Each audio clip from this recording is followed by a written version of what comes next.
तिमीहरूले सबैले गरेका थियौ नि? गरेको हो सर सबैले।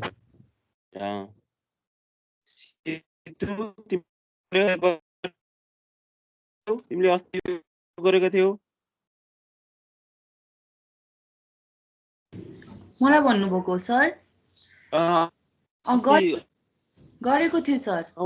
ए ठिक छ ल।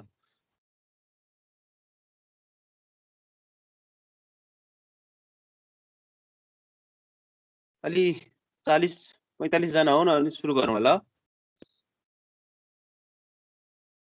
केही छ भन त, तिमीहरूलाई कस्तो भइरहेछ? मैले पढाएको बुझिरहेछौ?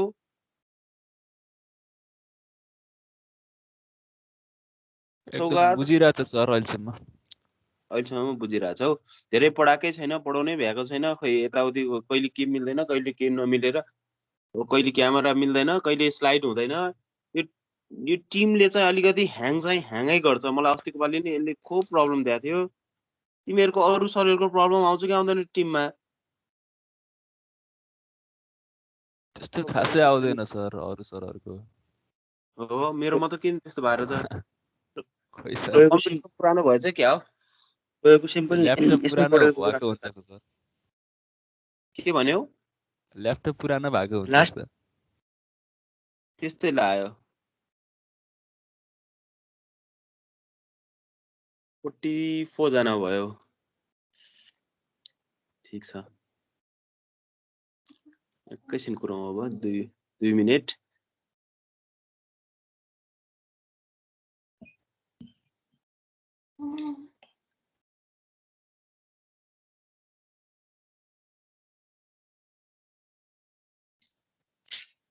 ल रिभाइज गर्दै गर्छु है, अस्तिको पनि म सुरुमादेखि नै गर्छु। अस्ति हामी 4.1 को कुरा गर्दै थियौँ। 4.1 मा हामीले चित्र बनायौँ है। हामीले general layout of the headworks of typical storage plant भनेर भनेको थियो। हामीले इम्ब्याङ्कमेन्ट ड्यामको कुरा गऱ्यौँ, त्यसपछि कङ्क्रिट ग्राभिटी ड्यामको कुरा गऱ्यौँ है। तिमीले कुरो यहाँसम्म गरेको थियौ। अस्ति मैले यो चित्र देखाउँदाखेरि तिमीले चित्र के हो जस्तो भएको थियो होला। हेर त, यो अब अलिकति क्लियर हुन्छ। यो ब्याक भ्यू, यो फ्रन्ट भ्यू हो पछाडिपट्टिको। यो चाहिँ अगाडिबाट देखेको फ्रन्ट भ्यू हो। यो चाहिँ हेर त, यो रिजर्भोयर भयो, यो सेक्सन भयो। सेक्सन पनि बुझ्यौ। अब यो स्पिलवे, यो ड्याम भयो, सानो ड्याम छ यहाँ। स्पिलवे यताबाट छ, बटम आउटलेटहरू यताबाट राखेका छन्। अब यी कुरा अलिकति छर्लङ्ग भयो, ठिक छ। अब त्यसपछि हामीले कङ्क्रिट ग्राभिटी ड्यामको कुरा गरेका थियौँ। कङ्क्रिट ग्राभिटी ड्याममा ड्याम यसरी बस्छ, त्यसकै माथि स्पिलवेहरू हुन्छ। स्पिलवेको नेचर फरक पर्छ, एउटा दुईटा कतिवटा राख्ने, डिपेन्ड्स अपन द हाइड्रोलोजी। अनि त्यसपछि यसमा बटम आउटलेटहरू पनि हुन्छन् भन्ने कुरो गरेका थिएँ। त्यसकै बढीमै हुन्छ, यसमा अलि सजिलो हुन्छ। उसको हाम्रो इम्ब्याङ्कमेन्ट ड्याम भन्दा यसको स्ट्रक्चर अलिक स्लिम हुन्छ भन्ने कुरो गरेका थियो, ठिक छ। अब अस्ति हामीले यो कुरो अलि हेर्न पाएको थिएन जस्तो लाग्यो। यहाँ त्यहाँसम्म चाहिँ सिधा थियो। अब यिनीहरूको चाहिँ डेफिनेसनहरू दिएको थिएन। हामीले यसको अब्जेक्टिभ चाहिँ हामीले कुन ठाउँमा राखिन्छ भनेर मैले ड्याममा देखाउन त देखाएँ, तर यसलाई यिनीहरूको डेफिनेसन गर्न पाएको थिएन, ठिक छ। सबसे पहिला चाहिँ स्पिलवे। तिमीहरूलाई थाहा छ स्पिलवे, पहिला नि पढेका थियौ। स्पिलवे भने नामले नै थाहा हुन्छ। स्पिलवे, स्पिल भने पानी पोखिको भनिन्छ, बुझिन्छ। पोखिने बाटो, वे भने बाटो भयो, ठिक छ। अब यसको कहाँ हुन्छ त? यो हामीले मेन हाम्रो ड्याममा चाहिँ स्पिलवे कहाँ राखिन्छ त भन्दाखेरि provided at side of the main dam. हामीले अर्दन ड्याममा ड्यामको बडीमा नराखेर सेपरेट साइड खोजेर हामीले अस्ति गरेकोमा त ड्यामबाट ठ्याक्कै साइडमै गरेको थियो है। त्यही ठाउँमा हुनुपर्छ भन्ने छैन, अरू लोकेसनमा नि हुनसक्छ, तर ड्यामको बडीमा राख्न पाइएन। ग्राभिटी ड्याम भने इम्ब्याङ्कमेन्ट ड्याम भन्न खोजे है यो।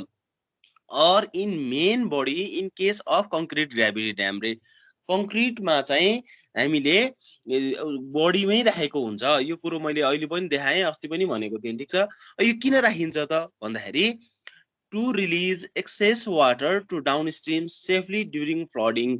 अब हाम्रो ड्यामको काम चाहिँ ड्राई सिजनमा चाहिँ त्यसमा चाहिँ स्टोर भएको वाटर युज गर्ने भनेपछि मनसुन सिजनमा चाहिँ पानी आएको पानीलाई चाहिँ स्टोर गर्ने। हैन मनसुन सिजनमा सधैँ स्टोर गर्ने को क्वान्टिटी पानी आउँछ भन्ने छैन, त्यो भन्दा बढी पनि आउन सक्छ, डिपेन्ड्स अपन द फ्लडको हाम्रो क्याचमेन्ट एरिया कत्रो छ, फ्लडको त्यसको फ्लड आउने के छ, त्यो आदि इत्यादि सबै क्याचमेन्ट क्यारेक्टरिस्टिक्समा डिपेन्डेन्ट हुन्छ।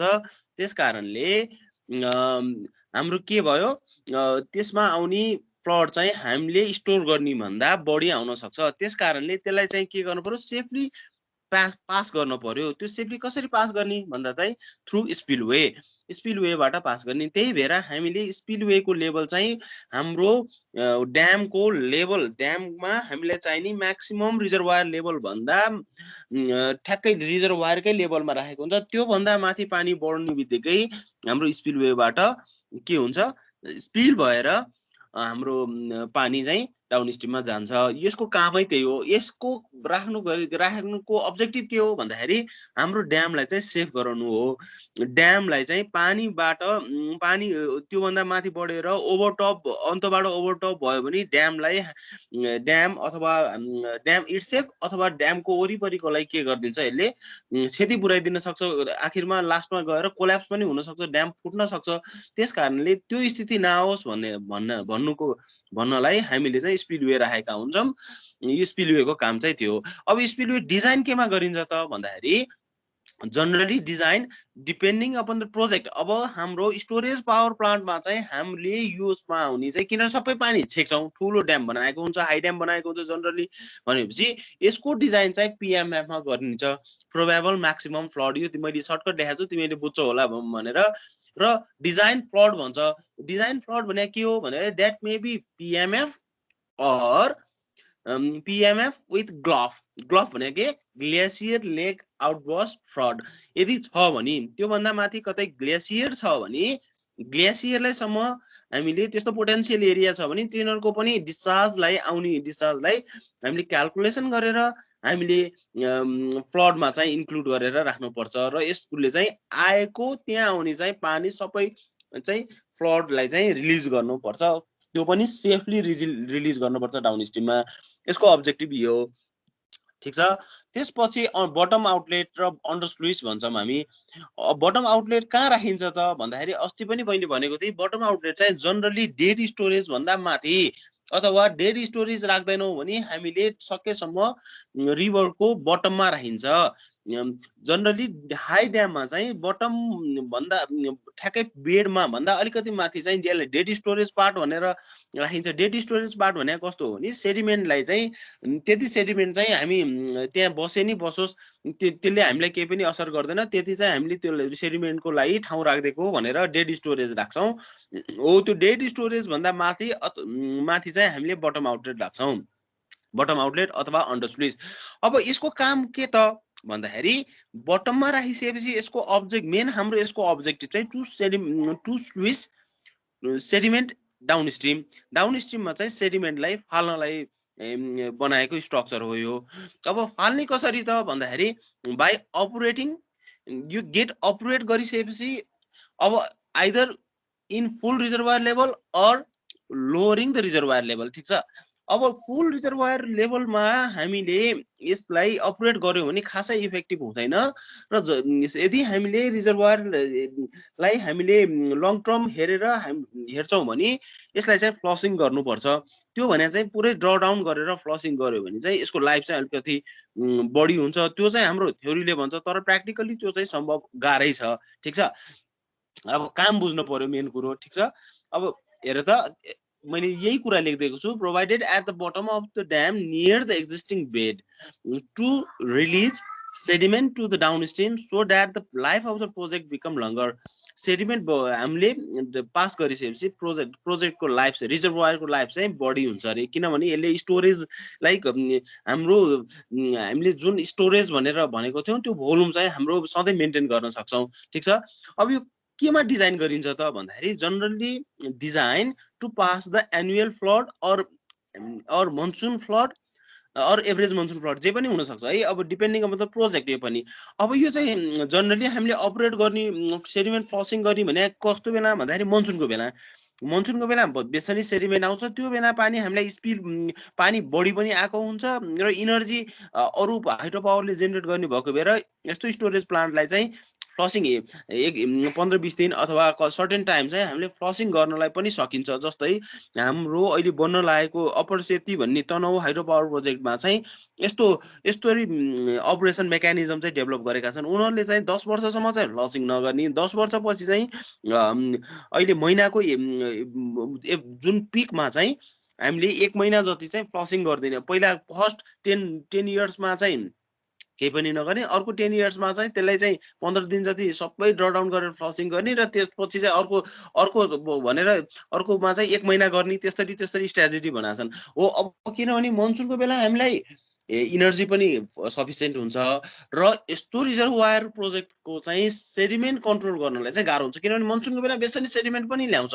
हो त्यो सेडिमेन्टलाई फ्लसिङ गरिदियो भने चाहिँ सेडिमेन्ट हाम्रो रिजर्भोयरको लाइफ चाहिँ सस्टेन हुन्छ।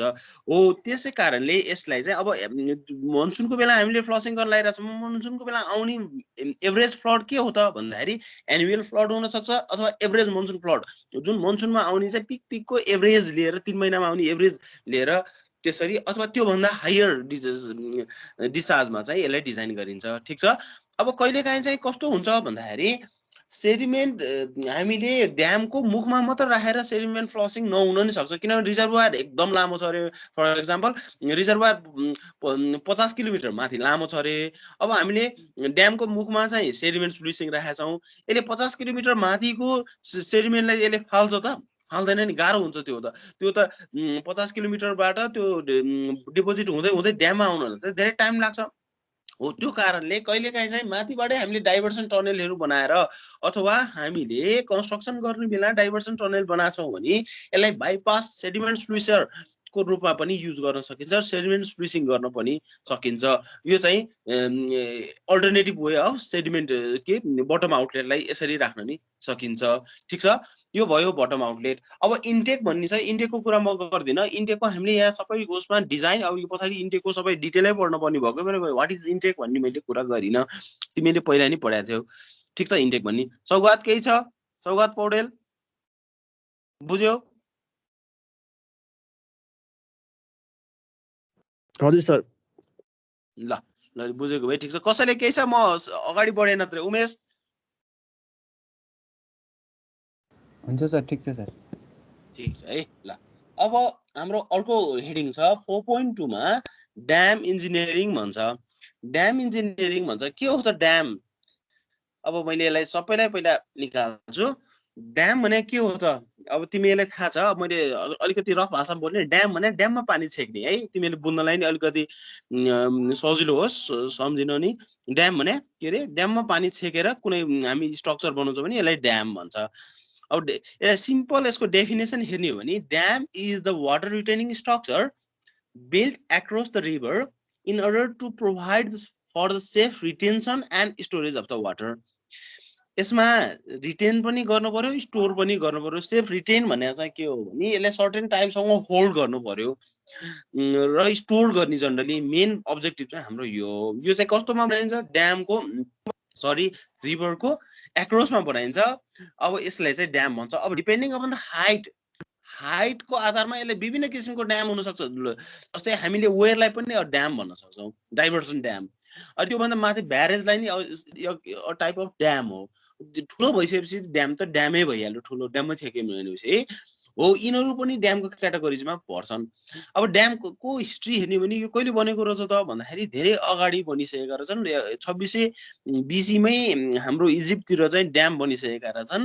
यसलाई चाहिँ हाम्रो वर्ल्डको चाहिँ सबसे पुरानो ड्याम भनेर हामीले हिस्ट्री खोतल्दै हेऱ्यौ भने त्यहाँ पुग्न सकिन्छ। ठिक छ, ड्याम भने सिम्पल भइसक्यो, बुझिसकेका छौ तिमीहरूले। अब क्लासिफिकेसनतिर जाउँ। 4.2.1 मा classification of the dam. Classification of the dam based on material. ड्यामलाई विभिन्न किसिममा हामीले क्लासिफाई गर्न सक्छौँ। सबसे पहिला चाहिँ मेटेरियलको आधारमा है। अब मेटेरियलको आधारमा हेर्ने हो भने अर्दन इम्ब्याङ्कमेन्ट ड्याम भन्छ। इम्ब्याङ्कमेन्ट ड्याम मात्र भने नि एउटै कुरो हो। अर्दन इम्ब्याङ्कमेन्ट ड्याम, अर्दन अथवा अर्थफिल इम्ब्याङ्कमेन्ट ड्याम पनि भन्छ। जे भने नि कुरो एउटै हो। हेर त यसमा के देखाएको छु, यो चित्र देखाइरहेको छु मैले। यो चित्रमा एउटा ठुलो विथको ड्याम बनाएको छ। त्यो ड्यामको बेस एकदम ठुलो छ, अनि माथि बढ्दै बढ्दै गर्दा घटिरहेछ। हेर त M:1 स्लोपले डाउन स्ट्रिम र अप स्ट्रिम स्लोप त्यतिमा गइरहेछ, र सबै होमोजिनियस मेटेरियल राखेको छ यसमा। अब यस्तो ड्याममा चाहिँ हेर त कति हुनु पर्दो रहेछ यो स्लोप भन्दा चाहिँ 2 देखि 2.5 सम्मको स्लोप चाहिँ यसलाई मेन्टेन गर्न सकिँदो रहेछ। भन्नाले के बुझ्यो हेर त, फर एक्जाम्पल हाम्रो ड्यामको हाइट 100 मिटर छ अरे भनी अहिले मैले 2.5 को स्लोप राखेको छु भनेपछि एकतिरको स्लोप, त्यो स्लोपको होरिजोन्टल पार्ट मात्रै हेरियो भने 250 मिटर, अप स्ट्रिममा 250 मिटर, 500 मिटर, मानौ माथि टप विथ चाहिँ मैले होरिजोन्टल पार्ट चाहिँ 100 मिटर अथवा 50 मिटर या 100 मिटर राख्नु। अहिले 600 मिटरको हाराहारीको 100 मिटरमा नै 600 मिटरको विथको चाहिँ हामीलाई स्पेस एभाइलेबल हुनु पर्दो रहेछ।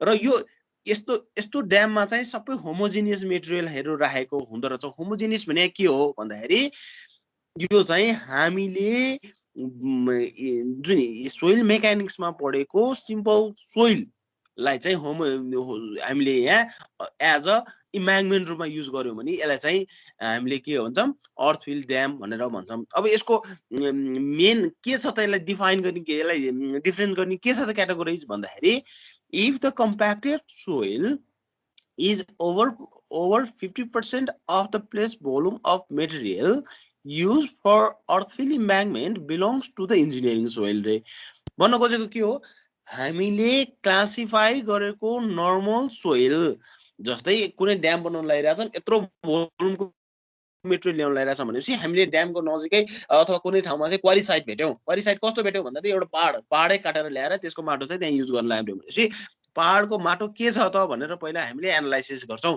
पहाडमा। अब त्यसमा ल्याएर त्यसको स्याम्पल टेस्टहरू गर्छौँ। त्यो स्याम्पल टेस्टहरू गर्दाखेरि हामीले भेट्यौँ, मानौ तिमीहरूले सोइल मेकानिक्समा पढाएको छौ, के विभिन्न टाइपको क्लासिफिकेसन पढाएको छौ। एउटा ट्रायङ्गुलर क्लासिफिकेसन मैले सम्झिरहेको छु, जस्तै एकतिर सिल्टको पर्सेन्टेज छ, एकतिर स्यान्डको पर्सेन्टेज छ, अर्कोतिर क्लेको पर्सेन्टेज छ, अनि त्यसको विभिन्न पर्सेन्टेज वाइजको हामीले ल्याब टेस्ट गरेर त्यो पर्सेन्टेज निकालेर त्यो कुन चाहिँ ठाउँमा पर्दो रहेछ भन्ने कुरो चाहिँ हामीले पत्ता लगाउन सक्छौँ। जस्तै स्यान्डको पर्सेन्टेज 30%, सिल्टको पर्सेन्टेज 40% र अर्को बाँकी चाहिँ क्ले छ अरे भने तिनीहरू दुईटालाई जोड्दाखेरि स्यान्डी क्ले अथवा स्यान्डी लोम अथवा लोम हो, त्यस्तो के नाम दिएको थियो। That is the classification. हामीले इन्जिनियरिङ सोइल भनेर त्यो चाहिँ sandy loam is our definition हो। त्यस्तो सोइललाई युज गर्यौँ भने र त्यसको पर्सेन्टेज चाहिँ सधैँ सबै सोइल मात्र हुन्छ भन्ने छैन। जस्तै हामीले यहाँ यो ड्यामको अरू पोर्सन, जस्तै टप लेयरमा हामीले ढुङ्गा छाप्यौँ अथवा बिचमा हामीले कङ्क्रिट हाल्यौँ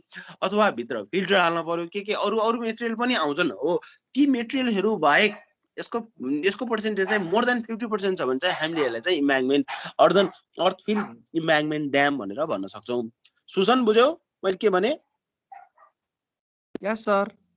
ल त्यसो भए अब अर्कोतिर जाउँ। त्यस्तै गरेर अब यो कसरी बनाइन्छ त भन्दाखेरि हेर त, यस्तो ड्याम चाहिँ constructed primarily of selected engineering soil, अघि भनिसकेँ, कम्प्याक्टेड युनिफर्मली रे यसलाई एउटै लेयरमा हाल्ने, सबै ल्याएर फिजाने जस्तै तिमीहरूले रोडको सब बेस हालेको जस्तै हो। यो टक्क हामीलाई चाहिएको एरियामा यसलाई फिजार दिने र यसमा भएको हामीलाई नचाहिने मेटेरियलहरू जस्तै कहिलेकाहीँ वेस्टेज मेटेरियलहरू आउँछ, प्लास्टिक आउला, काठका टुक्राहरू आउलान्, केही आउँछन् भने तिनीहरूलाई छानेर फालिदिने। त्यो पहिले छानेर हाल्नु पर्यो। त्यो मेटेरियल ल्याएर टक्क सबैतिर युनिफर्मली कति थिकनेस भनेको छ 20 सेन्टिमिटरले रोलिङ गर्ने हो कि त्यो सबै बिछ्याउने इभनली। अनि के गर्ने, पानी हाल्ने। पानी पनि कसरी हाल्ने, अप्टिमम मोइस्चर कन्टेन्ट हुने गरेर पानी हाल्ने। तिमीहरूलाई थाहा छ, ल्याब टेस्ट गरेका छौ, अप्टिमम मोइस्चर कन्टेन्ट हुने बेला हाम्रो ड्राई डेन्सिटी म्याक्सिमम एचिभ हुन्छ हो। अब हामीले त्यो भने के हो, कम्प्याक्सन चाहिँ सबसे अप्टिमम हुने नै त्यो बेला हो। ठिक छ, हामीले त्यो बेलासम्म हामीले त अब यो थाहा छ कस्तो मेटेरियल छ, त्यहाँ कति पानी हालेर, यो त हामीले त्यहाँ बसेर चेक पनि गर्न सक्छौँ। ठिक छ, पानी हाल्छौँ र हामीले के गर्छौँ, रोलिङ गर्छौँ, सबै इभनली रोलिङ गर्छौँ। कति टनको रोलर भनेको छ, त्यो टनले टक्कै सबै रोलिङ गर्दै यसलाई चाहिँ एउटा सम्म बनाउँदै यसलाई माथि उठाउँछौँ र ड्याम कन्स्ट्रक्सन गरिन्छ।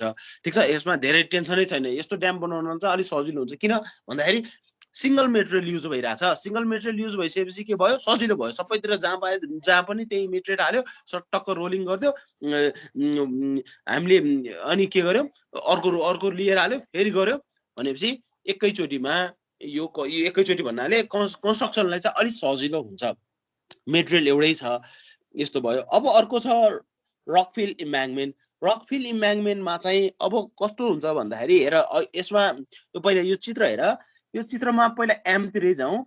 m:1 स्लोप छ अहिले पनि, तर m को भ्यालु हेर 1.6 देखि 2 सम्म छ अरे, अघि 2.2 देखि 2.5 सम्म छ। अहिले चाहिँ यो घट्यो, किन घट्यो भन्दाखेरि अब हामीले कोर्स ग्रेन मेटेरियल हालिरहेछौँ, रकफिल भनेर जसलाई भनिरहेछ कोर्स ग्रेन मेटेरियल हालिरहेछौँ। हो त्यो मेटेरियल अब अहिलेको सोइलको डेन्सिटी भन्दा अब रकको डेन्सिटी त फरक हुन्छ, अथवा ग्रानुलर मेटेरियलको डेन्सिटी के हुन्छ, बढी हुन्छ। जब बढी भइसकेपछि अब यसको एरिया कम भयो, भोल्युम कम भयो नि भयो, किन, this is the purely gravity dam. Gravity यसकै वेटले सबै पानी छेक्न पर्छ, सबै पानीलाई यसैले रिटेन गर्नु पर्ने भएको भएर अब यसको भोल्युम कम भयो नि भयो। अघि ठुलो चाहिएको थियो, अब अलि सानो चाहियो। हेर त 100 मिटर के अरे मैले 2 लिएको छु भने कति metre, 200 upstream 200 downstream, बिचमा 500 100-150 मिटरको उयो चाहिँ घट्यो अहिलेको भन्दा। 100-150 मिटरले नि धेरै नै सिग्निफिकेन्टली इफेक्ट पार्छ। कुरो बुझेन? अब यसमा चाहिँ के हुन्छ भन्दाखेरि अब जब हामीले ग्रानुलर मेटेरियल युज गरिरहेछौँ भने तिमीले पढेका छौ सोइल मेकानिक्समा, ग्रानुलर मेटेरियलको चाहिँ पोरोसिटी चाहिँ बढी हुन्छ। पोरोसिटी बढी भइसकेपछि के हुन्छ, पोर फर्मेसन बढी हुन्छ। यसलाई चाहिँ त्यो भएको भएर यसबाट सिपेज हुने चान्स चाहिँ बढी हुने भएर बिचमा यो कालो मेटेरियल हालेको छ। हेर त, यो भने कोर हो, हाम्रो क्लेको कोर पनि हुनसक्छ। जस्तै हाम्रो कुलेखानीमा चाहिँ, हाम्रो रकफिल ड्यामै भन्छौँ, कुलेखानीमा पनि त्यसको बीचमा चाहिँ क्लेको कोर हालेको छ, रातो माटोको बीचमा चाहिँ कोर हालेको छ। रातो माटो के हो भन्नाले क्ले किन हालिन्छ भन्दाखेरि क्लेको डेन्सिटी सरी भोइड रेसियो हेर्ने हो भने एकदम कम हुन्छ र यसको डेन्सिटी अलि एचिभ गर्न सकिन्छ। त्यस कारणले त्यसले चाहिँ सिपेज कन्ट्रोल गर्छ। हो, सिपेज कन्ट्रोल गर्नलाई हामीले अरू मेटेरियल चाहिँ जहाँ चाहिँ पोरोसिटी बढी भएको मेटेरियल राखेका छौँ र सबै ड्याममै त्यस्तो भयो त ड्याम त ब्लिचिङ भएर फुट्छ। ड्याम फुट्यो भने त सबै खतम हुन्छ, बाहिर त्यो के सिपेज लाइन बाहिर निस्क्यो भने। त्यस कारणले यसलाई कन्ट्रोल गर्नलाई चाहिँ बिचमा मेटेरियल हाल्नुहुन्छ। That material may be anything, जे पनि हुनसक्छ based on the available of the material. त्यो हामीले क्ले पनि हुनसक्छ, क्ले नपाउने ठाउँमा कङ्क्रिट पनि हुनसक्छ, कङ्क्रिट नपाउने ठाउँमा बिटुमिनियस मेटेरियल पनि हुनसक्छ, जे पनि हुनसक्छ। र यसलाई चाहिँ जोनिङ गरेर हालिन्छ। हेर त, अगाडि चाहिँ अलिक मोर के भोइड रेसियो बढी भएको अलिक ग्रानुलर मेटेरियल हालेको छ, बिचमा चाहिँ अलिकति फाइन मेटेरियल हालेको छ। अहिलेको जस्तै जोन 2 मा चाहिँ के राखेको छ हेर त, अहिलेको जस्तै सिम्बल दिएको छ। यसमा चाहिँ हामीले माटै ल्याएर हालेको हुनसक्छ है, सोइले ल्याएर हालेको हुनसक्छ, अथवा फिल्टरहरू हालेको हुन्छ। यसमा विभिन्न किसिमको हालेको हुन्छ। तर यसको के हो द एक्ज्याक्ट डेफिनेसन भन्दाखेरि it is appropriate where over 50% of the fill material may be classified as rockfill. हेर त, rockfill भन्नाले के हो, that is coarse grain frictional material. Rockfill भने रकै ल्याएर ठुल्ठुलो रक ल्याएर हाल्ने भनेको होइन, त्यसरी नबुझ। रक भने मेबी बोल्डर पनि हुनसक्छ सर्टेन साइजको, कोबल हुनसक्छ, पेबल हुनसक्छ, स्यान्डको साइज हुनसक्छ, ठिक छ। यिनीहरूको चाहिँ मिक्स पनि हुनसक्छ। हो, जहाँ चाहिँ यिनीहरूको साइज, यिनीहरूको मेटेरियलको भोल्युम को अथवा यिनीहरूको प्रपर्टिज चाहिँ बढी भएको सोइल छ भने त्यस्तो सोइल ल्याएर हालेको नि हुनसक्छ, ठिक छ। अब यो कसरी बनिन्छ त भन्दाखेरि हेर त, impervious element of compacted earthfill or cylinder concrete or bituminous member are introduced to control seepage. Seepage लाई कन्ट्रोल गर्नलाई चाहिँ यो चाहिँ बीचमा यसरी मेटेरियल हालेको हुन्छ, ठीक छ। यस्तोलाई चाहिँ रकफिल भन्छ। केही छ शुभम? छैन सर, बुझिरहेछ है। सर त्यो अगाडिकोमा चाहिँ ट्रो ड्रेन भनेको छ नि, त्यो भने के हो सर? अगाडिको फिगर के भन्यो बाबु? त्यो अर्थफिल इम्ब्याङ्कमेन्टमा चाहिँ ट्रो ड्रेन भनेर भनेको छ। अनि त्यो फिगरमा ट्रो ड्रेन भनेको हजुर त्यसमा चाहिँ यस्तो हो कि बाबु फिल्टरहरू हालिन्छ, फिल्टरहरू हालेर टोमा चाहिँ ड्रेनहरू हाल्नुपर्छ। यसमा टो ड्रेन भने हेरेर त त्यो बिच छेउमा मुनि मुनि त्यो अलिअलि कालो कालो देखाएको छ नि, ड्रेनहरू हालिन्छ। त्यो हामीले भित्र भएको हामी भित्रबाट कुनै हाम्रो सिपेज आइरहेको छ भने त्यस्तोमा चाहिँ ग्यालरीहरू बनाइन्छ। ग्यालरीहरू बनाएर त्यसलाई चाहिँ बाहिर फालिन्छ, र सो द्याट चाहिँ हाम्रो सिपेज प्रेसर चाहिँ कम होस् भनेर त्यसलाई बाहिर फालिन्छ। त्यस्तोमा चाहिँ ड्रेनहरू हाल्नुपर्छ। यिनीहरूमा त मैले देखाएँ, यो त सिम्पल एउटा स्केच मात्र हो। यिनीहरूमा अरू अरू इलिमेन्ट पनि हुन्छन्, जस्तै इन्टरनल फिल्टरहरू हाल्नुपर्छ। इन्टरनल फिल्टर भने होरिजोन्टल फिल्टर हालिन्छ, भर्टिकल फिल्टरहरू आदि इत्यादि सबै कुरा हाल्नुपर्छ। यसमा पनि हेर त एउटा ट्रान्जिसन ड्रेन भनेर राखेको छ। यो इमिडिएटली त्योभन्दा पछाडि चाहिँ ड्रेनहरू बनाएर ल्याएर त्यहाँबाट सिपेज भएको पानी चाहिँ ड्यामबाट बाहिर निस्किनु भन्दा नै भित्रै कलेक्सन गरेर त्यहाँबाट ल्याएर बाहिर फालिन्छ। त्यस्तोलाई चाहिँ ड्रेनहरू भनिन्छ। कुरो बुझ्यो न? भोलिपल्ट अब यसको हामीले डिजाइनै गर्नुपर्छ यस्तो ड्रेनहरू राखेर। हामीले चाहिँ यस्तो सिम्पल लङ्गिट्युडल ड्रेन भन्दा नि हामीले चाहिँ भर्टिकल ड्रेनहरू हालेर कस्तो हुन्छ भनेर हेर्छौँ पनि यस्तोमा। बुझ्यो बाउ? बुझेँ सर। ल अरू केही छैन है? अरू कसैले केही छ? सागर तिमीलाई केही छ? छैन। ल मैले अगाडि बढेँ। ल अब अर्को क्लासिफिकेसन छ कङ्क्रिट ड्याम। अब कङ्क्रिट ड्याम भनेपछि मैले भन्नै पर्दैन। हेर त अब कङ्क्रिट आयो। अब कङ्क्रिटको डेन्सिटी पहिलाको भन्दा अझ बढी हुन्छ भनेपछि हेर त अब यसको थिक विथ चाहिँ झन् घट्छ।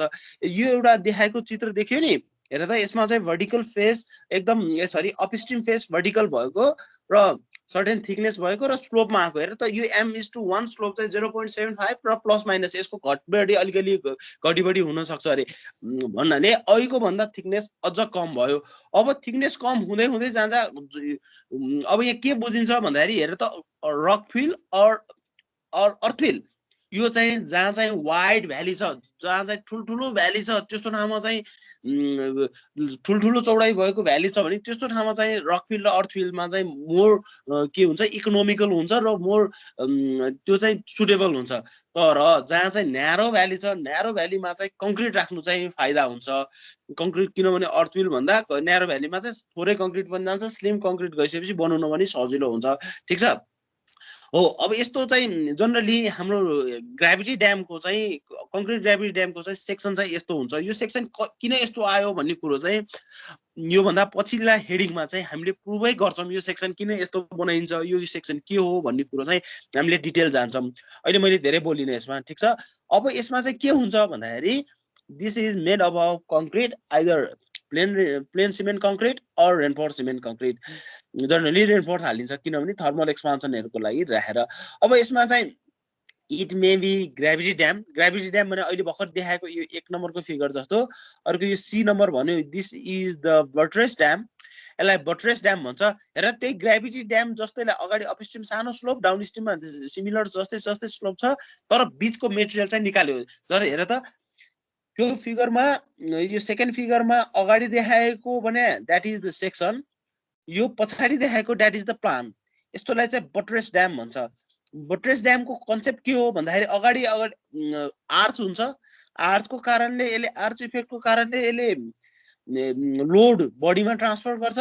यो बडीको ट्रान्सफर गरेको लोड चाहिँ यो तलको टेका जस्तो छ नि, यो हेर त यो बीचको कङ्क्रिट यो आर्च जस्तो देखाएर कर्भ अनि बीचमा चाहिँ त्यो ग्याप व्हाइट कलरको ग्याप चाहिँ त्यो ग्याप चाहिँ कङ्क्रिट निकालेको हो।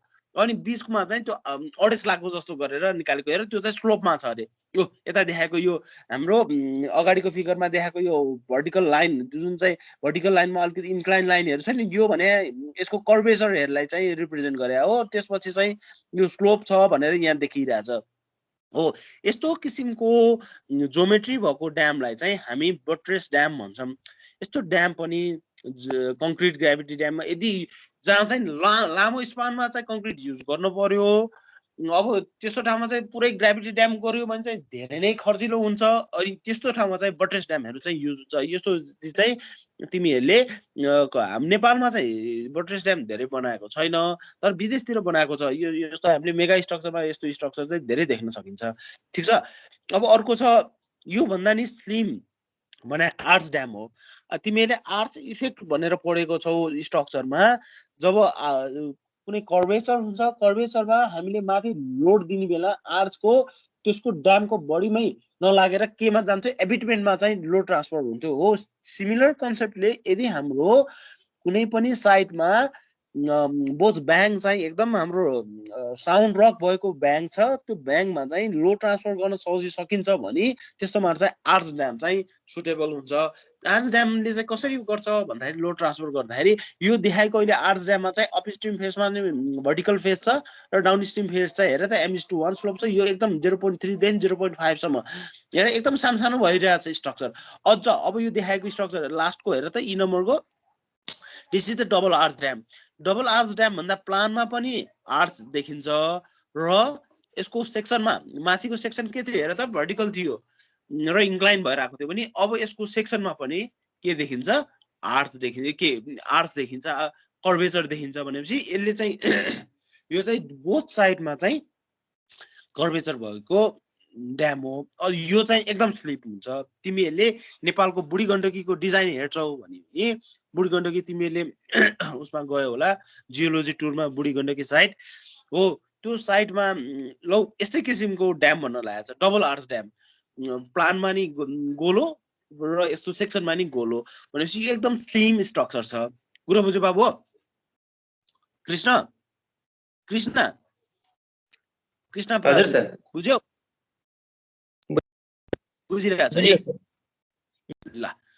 अब अरू ड्यामहरू पनि हुन्छन्, जस्तै हेर त अब मैले यहाँ 1 by 1 डिल गरिन, wooden, steel or masonry dam रे। अब जसले बन्यो अहिले हामीले त मेटेरियलको आधारमा कुरा गरिरहेछौँ भने के छ, मेटेरियल वुडनले बनेको छ भने वुडन ड्याम, स्टिलले बनेको छ भने स्टिल हामीले गेट राखेको छौँ नि स्टिल ड्याम, मेसनरी छ भने मेसनरी ड्याम सिद्धो। अब वुडन यस्तो ड्याम चाहिँ हामीले प्योर हामीले ड्याम चाहिँ जुन प्राइमरी पर्पज हाम्रो स्टोरेज गर्ने भनेर राखेको काम चाहिँ यसले होइन। These are the temporary dams. यो चाहिँ टेम्पोररी ड्याम्स र स्मल हाइटको ड्याम चाहिँ यस्तो ड्यामको यस्तो मेटेरियलले चाहिँ बनेको हुन्छ। हेर त यहाँ मैले लेखिदिएको छु, they are use for secondary purpose. Secondary purpose भने के, मेन पर्पज भने हामीले स्टोरेज गर्ने हो। यो सेकेन्डरी पर्पज भने मेबी डाइभर्सन गर्नको लागि हुनसक्छ, सर्टेन टाइमको लागि छेक्नको लागि मात्र हुनसक्छ। केही कन्स्ट्रक्सन गर्न लागेका छौँ हामीले, अगाडि चाहिँ हामीले पानी छेकेर डाइभर्ट गरेर उता पठाउन लागिरहेछौँ, सर्टेन टाइमलाई रिटेन गर्ने मात्र हो। त्यस्तो हुनसक्छ। अहिले कहिलेकाहीँ चाहिँ के गर्न सकिन्छ भन्दाखेरि sometime masonry stone machinery with concrete mortar is use as a gravity dam. सानो टाइपको सानो हाइटको छ भने कङ्क्रिट स्टोन मेसिनरीहरू युज गरेर कङ्क्रिटहरू युज गरेर ग्राभिटी ड्यामको भन्ने नि प्राइमरी पर्पजको लागि पनि युज गर्न सकिन्छ। ठिक छ, these are the wooden, steel or machinery dams. अर्को छ रबर ड्याम। रबरको ड्याम तिमीले सुनेको छ? रबर ड्याम भन्छ। रबर ड्याम भने चाहिँ this is also low height dam.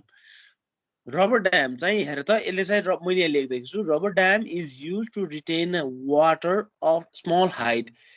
compressed air is used to make a dam and release it whenever not needed रे। यस्तो पनि ड्याम हुँदो रहेछ। हेर त, रबरको पनि ड्याम बनाउन सकिँदो रहेछ। यो फोटो छ नि, यो फोटो चाहिँ नेपालकै ड्यामको फोटो हो। नेपालमै छ रबर ड्याम। तिमीहरू कतै स्याङ्जातिरको छौ? स्याङ्जामा छ यो आँधी खोला भन्ने एउटा प्रोजेक्ट छ। कोही छ स्याङ्जातिरको? छैन है? ल ठिकै छ। यस्तो छ हेर है, यो चाहिँ म यो ड्यामको बारेमा सर्लग अलिकति बुझाइदिन्छु। यो ड्यामको यो पहिलो फोटोमा चाहिँ this is the photo from upstream part. Upstream पार्टमा हेर त कर्वेचर देख्छौ अलिअलि। यो देखेको यो स्टिल अगाडि चाहिँ स्टिल लाइनिङहरू राखेको हुन्छ, किनभने रबर ड्याममा चाहिँ रबरमा चाहिँ डाइरेक्ट इम्प्याक्ट पर्यो भने के हुन्छ, रबर भने त एकदम स्ट्रेन्थ कम भएको मेटेरियल हो। यसमा त त्यो स्ट्रेन्थ भइसकेपछि त्यो हाम्रोमा चाहिँ के हुन्छ, कङ्क्रिट सेडिमेन्टहरू आउँछ, यसले चाहिँ त्यसलाई कोतर दिन्छ र एउटा सेपमा पनि राख्नु पर्यो ड्यामलाई भनेपछि यस्तो ड्याम बनाएको हुन्छ। यो ड्यामको के छ त अलिकति थोरै हिस्ट्री भनिदिन्छु म। यो बुटोल यो भने आँधी खोला हाइड्रो पावर प्रोजेक्टको ड्यामको फोटो देखाइरहेको छु मैले। यो सेकेन्ड फिगरमा चाहिँ हामीले यो ड्याम र हेर त यहाँ चाहिँ स्पिलवे देखाएको छ। स्पिलवे चाहिँ मैले बनाएको जस्तै स्की जम्पवाला स्पिलवे छ, अनि भर्टिकल फेस र डाउन स्ट्रिममा चाहिँ स्टिलिङ बेसिन छ। हो यसमा चाहिँ के छ भन्दाखेरि यो डाउन स्ट्रिममा स्टिलिङ बेसिन हामीले प्लन्ज पुल भनेको थियौँ नि अस्ति, हो यहाँ प्लन्ज पुलको जस्तो बेसिन चाहिँ छ, तल यहाँ प्लन्ज पुल चाहिँ भन्दैन है, यसलाई चाहिँ स्टिलिङ बेसिनै भन्छ।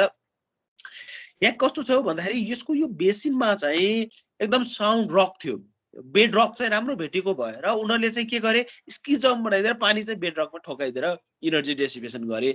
यो चाहिँ एकदम वाइज डिसिजन लिएर यो ड्याम चाहिँ बनाइदिएर त कति सानो स्लिम स्ट्रक्चर छ, यति स्ट्रक्चरमा चाहिँ यति भयोले ड्याम पानी सबै छेकेको छ। ए अब के भयो यो बनाउने के छ त, यो कसरी यो रबर ड्याम यहाँ इन्ट्रोड्युस भयो भन्ने कुरोतिर जान्छु म तिमीहरूलाई। यो चाहिँ आँधी खोला प्रोजेक्ट हो, जुन चाहिँ बुटोल पावर कम्पनी बीपीसी भन्छौँ हामी, उसको ओनरसिपमा छ यो प्रोजेक्ट अहिले। यो चाहिँ अगाडि नै बनेको 1995 तिरको 90sकै प्रोजेक्ट हो यो। त्यो बेला चाहिँ बुटोल यो प्रोजेक्ट 4.5 मेगावाटको प्रोजेक्ट, यो मल्टिपर्पज प्रोजेक्ट हो। यसले चाहिँ गाउँलेहरूलाई इरिगेसनको लागि पनि पानी दिएको छ यो प्रोजेक्टले, र हाइड्रो पावर पनि निकालेको छ। अब यसमा के थियो भन्दाखेरि हेर त, अनि उनीहरूले चाहिँ यो 2009-8-9 तिर चाहिँ यो प्रोजेक्टलाई अपग्रेड गर्न चाहे भन्नाले 4.5 मेगावाटबाट 9.2 मेगावाटमा लान खोजे, लगभग डबल जस्तो उनीहरूले चाहिँ यो यसको क्यापासिटी बढाए। अब यो क्यापासिटी बढाउने बेला के थियो भन्दाखेरि यसको ड्याम चाहिँ पहिला चाहिँ यस्तो गएर यस्तो ओजी बनेर यस्तो ल्याएर फालेको थियो। अब ओजी ड्यामको टप उही चाहिँ सानो थियो, अब यहाँ ड्याम हाइट पनि बढाउनु पर्ने स्थिति आयो। किन, अब पानी त बढी एक्सट्र्याक्सन गर्नु पर्ने भयो। अब यो उनीहरूले चाहिँ त्यो गर्ने बेला चाहिँ के गरे भन्दाखेरि अब यहाँ यसको कङ्क्रिट हालेर यसको ड्याम हाइट चाहिँ बढाउन गाह्रो हुने भयो, नमिल्ने भयो। त्यस कारणले उनीहरूले चाहिँ यो 1.5 मिटरको चाहिँ रबर ड्याम, यो देखेको रबर ड्याम हो। हेर त रबर ड्याममा बिचबिचमा यो स्पान छ, सानो स्पान भएको ड्याम छ, यो रबर ड्याम हो। यो ड्यामको यतापट्टि साइडमा जुन यो फर्स्ट फिगरमा देखेको यो टावर जस्तो छ, यो साइड भन्दा यतापट्टि चाहिँ यो इन्टेक छ। इन्टेकको एडजसेन्ट साइडमा चाहिँ त्यहाँ एउटा कम्प्रेसर हाउस छ, जहाँ चाहिँ मेसिन राखेको छ, कम्प्रेसरहरू राखेको छ। त्यसले चाहिँ हावा भर्छ यो ड्याममा चाहिँ। हो यो ड्याममा चाहिँ हावा भलेर यो अपरेसन कन्डिसनमा चाहिँ यो पोजिसनमा आउँछ। र जब यसमा चाहिएन, यदि मलाई मनसुन सिजनमा पानी यो लेभल भन्दा बढी आइरहन्छ भने त्यो बेला चाहिँ यो ड्यामलाई चाहिँ हावा निकालेर रिलिज गरेर यसलाई चाहिँ के गर्न सकिन्छ, सुताइदिन सकिन्छ। यो सुताइदियो भने यो सेक्सनमा देखिन्छ, यो सेक्सनमा यसको यो सेप जस्तो छ त्यस्तै आएर, र यो कर्वेचर छ, कर्वेचर पछाडिपट्टि आएर धक्किलिन्छ र यो ड्यामको यो फेसमा आएर सुत्छ। यो सुतिसकेपछि यो माथिबाट पानी स्पिल हुन्छ। ठिक छ, यसरी यो ड्यामको अपरेसन हुन्छ। यस्तो ड्याम नेपालमा पहिला कालीगण्डकीमा पनि प्रपोज गर्न खोजेको थियो, तर कालीगण्डकीमा गरिएन। किन गरिएन भन्दाखेरि कालीगण्डकीमा चाहिँ आँधी खोला र कालीगण्डकीको कुरा गर्ने हो भने आँधी खोला एउटा ट्रिब्युटरी हो कालीगण्डकीको।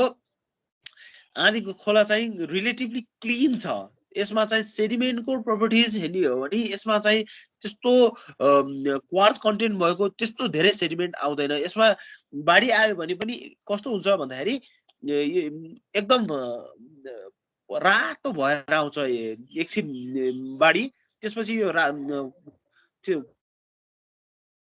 1-2 घन्टैमै एकदम क्लिन भएर बस्छ। यो त्यस्तो टाइपको प्रोपर्टिज भएको खोला हो। सर्ट टाइममा चाहिँ हाई आउँछ र त्यसपछि एकदम क्लिन चाँडै नै सफा हुन्छ। तर हाम्रो कालीगण्डकी हेर्ने नामै कालीगण्डकी, मनसुनको बेलामा त कालै हुन्छ त्यो खोला। 5-6 महिना त कालै पानी बग्छ। भन्नाले के हो, त्यसमा चाहिँ हाई सेडिमेन्ट कन्टेन्ट छ। हाई सेडिमेन्ट कन्टेन्ट भएको ठाउँमा यसरी हामीले रबर ड्याम प्रपोज गर्यो भने त त्यसले त रबर ड्यामलाई त सस्टेनै गराउँदैन।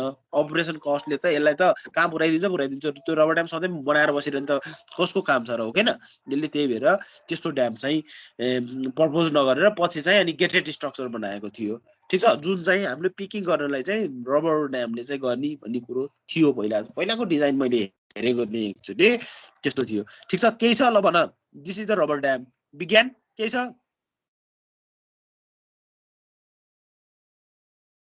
विज्ञान हजुर सर, बुझिरहेछौ? बुझिरहेको सर, बुझिरहेको। ल केही छैन है, केही छ सोध्न पनि ल भन त दिपु। छैन सर, छैन।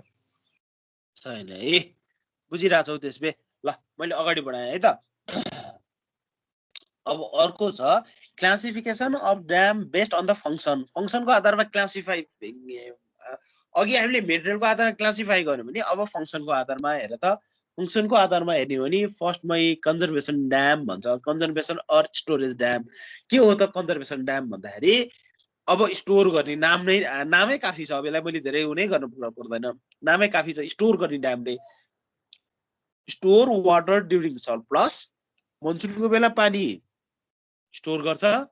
Use store water during deficit, पानी चाहिँ के रिभरमा चाहिँ सप्लाई कम भएको बेला चाहिँ that is during dry season it utilize this store water. Store वाटरलाई चाहिँ उसले युज गरेर डिफिसिट बेला चलाउँछ भने यसको प्राइमरी पर्पज चाहिँ टु स्टोर द वाटर।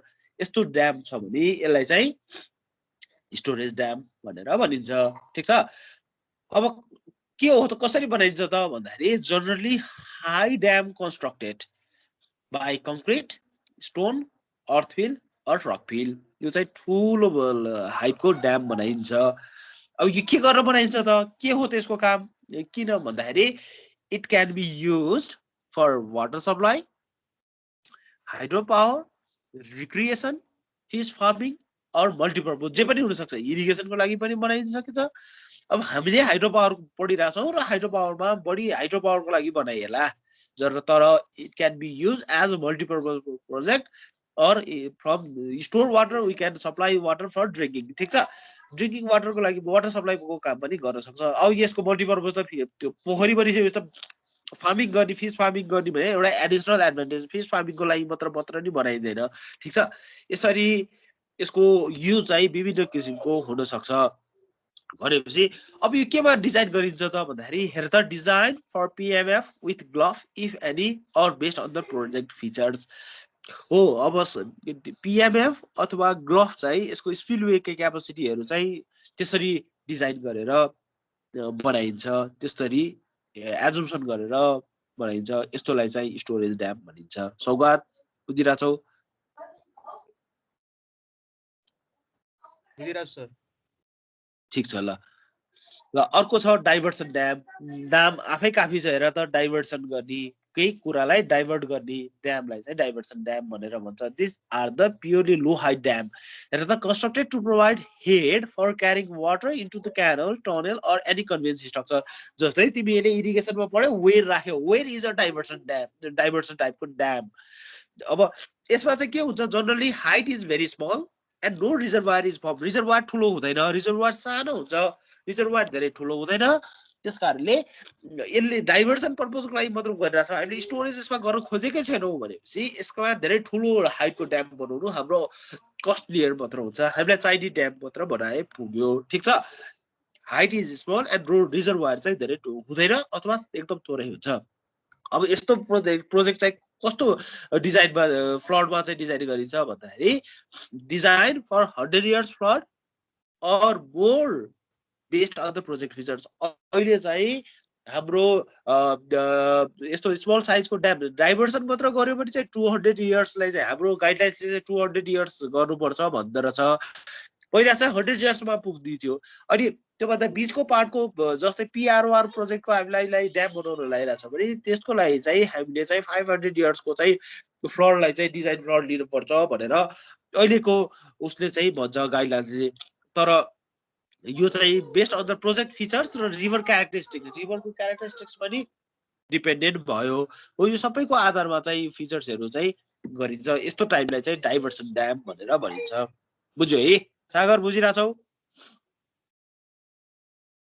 हजुर सर, बुझिरहेछु सर। ल अब अर्को ड्याम छ। अर्को उसमा हेरे, अब मैले यसमा अरू कुरा गरिनँ, डाइभर्सन र स्टोरेज मात्र भने। अरू चाहिँ जस्तै विभिन्न किसिमको पर्पजको लागि गरेको हुन्छ। एउटा डिटेन्सन ड्याम भन्ने हुन्छ। मैले यिनीहरू यहाँ धेरै कुरा गरिनँ है। डिटेन्सन ड्याम भनेर चाहिँ कस्तो ड्याम भन्दाखेरि कसैले केही भन्नु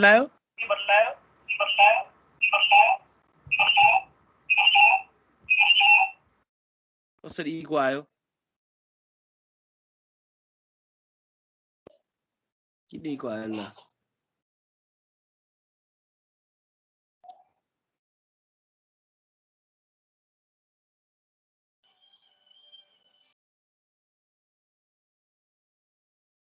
ए स्लाइड गयो है? हो सर भर्खर गयो। है म फेरि गर्छु। यहाँ इको आयो, इको आएपछि म एकचोटि स्टप गरेर फेरि गर्छु।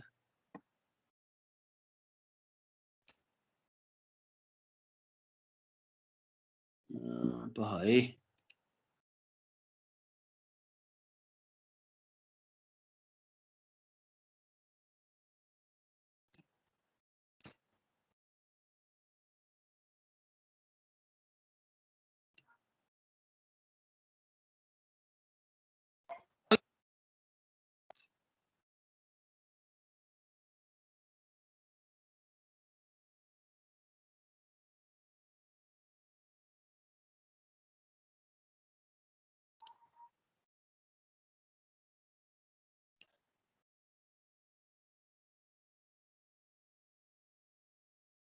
के आइरहेछ तिमीहरुकोमा? क्लासिफिकेसन अफ ड्याम भनेर त्यही पेज आएको छ, फुल स्क्रिन चाहिँ भएको छैन सर। फुल स्क्रिन भएन है? भाइ म एकचोटि स्टप सेयरिङ प्रेजेन्टेसन गर्छु। के भयो? इको आएर एकैचोटि यो भयो मैले गर्दा गर्दै।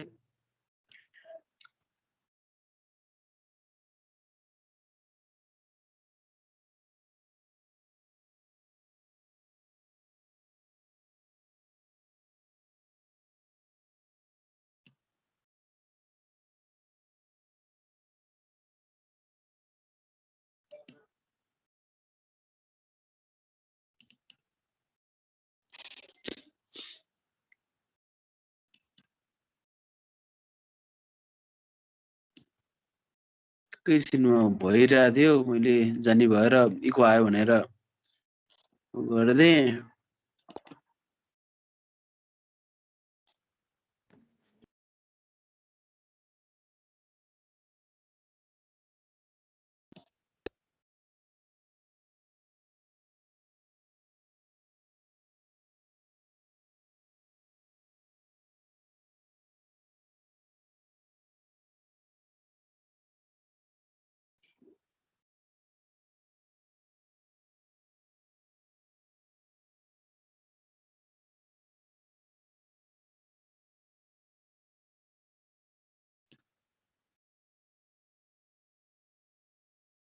फुल स्क्रिन देखेन है तिमीहरुकोमा?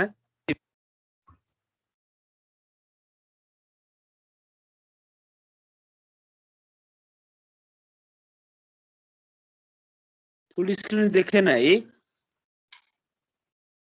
छैन सर। है के भयो यार? कस्तो मजाले भइरहेको थियो।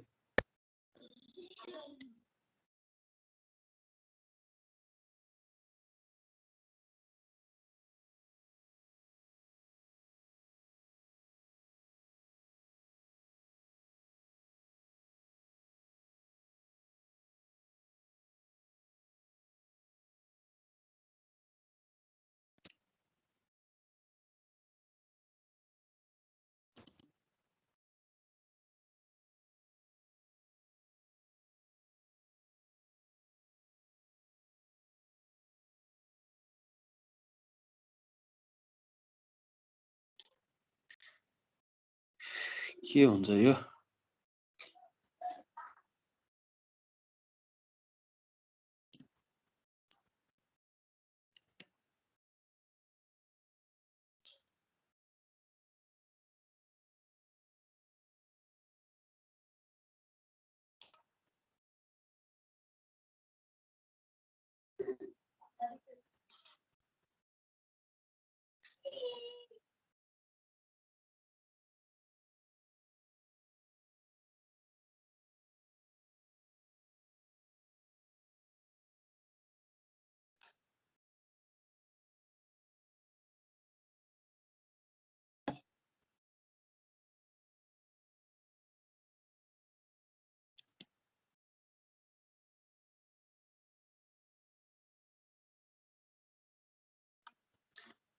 यही देखियो स्लाइड चेन्ज भएको छैन है छैन सर त्यही क्लासिफिकेसन अफ ड्यामै आइरहेछ त न भइहाल्यो नि फेरि किन यस्तो हुन्छ यहाँ मेरो अर्को स्लाइड देखिसक्यो तिमीहरुकोमा देखिन तेरी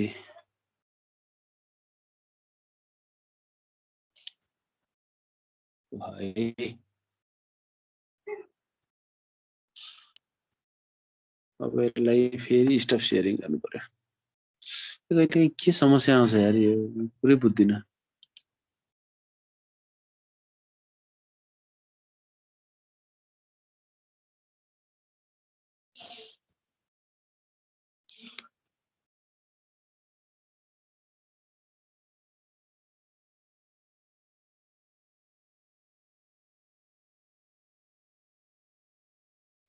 म मिलाउँदैछु है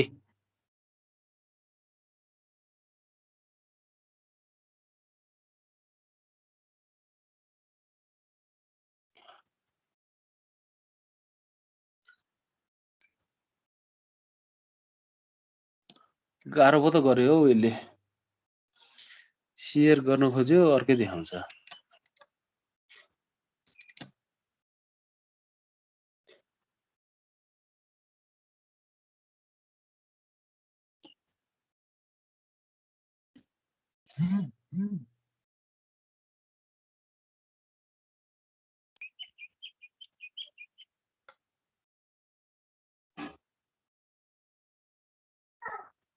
शेयर डेस्कटप भएको छैन नानु मैले शेयर कन्टेन्टै गरेको हो अघि यस्तै गर्दा भइरहेको थियो अहिले किन भएन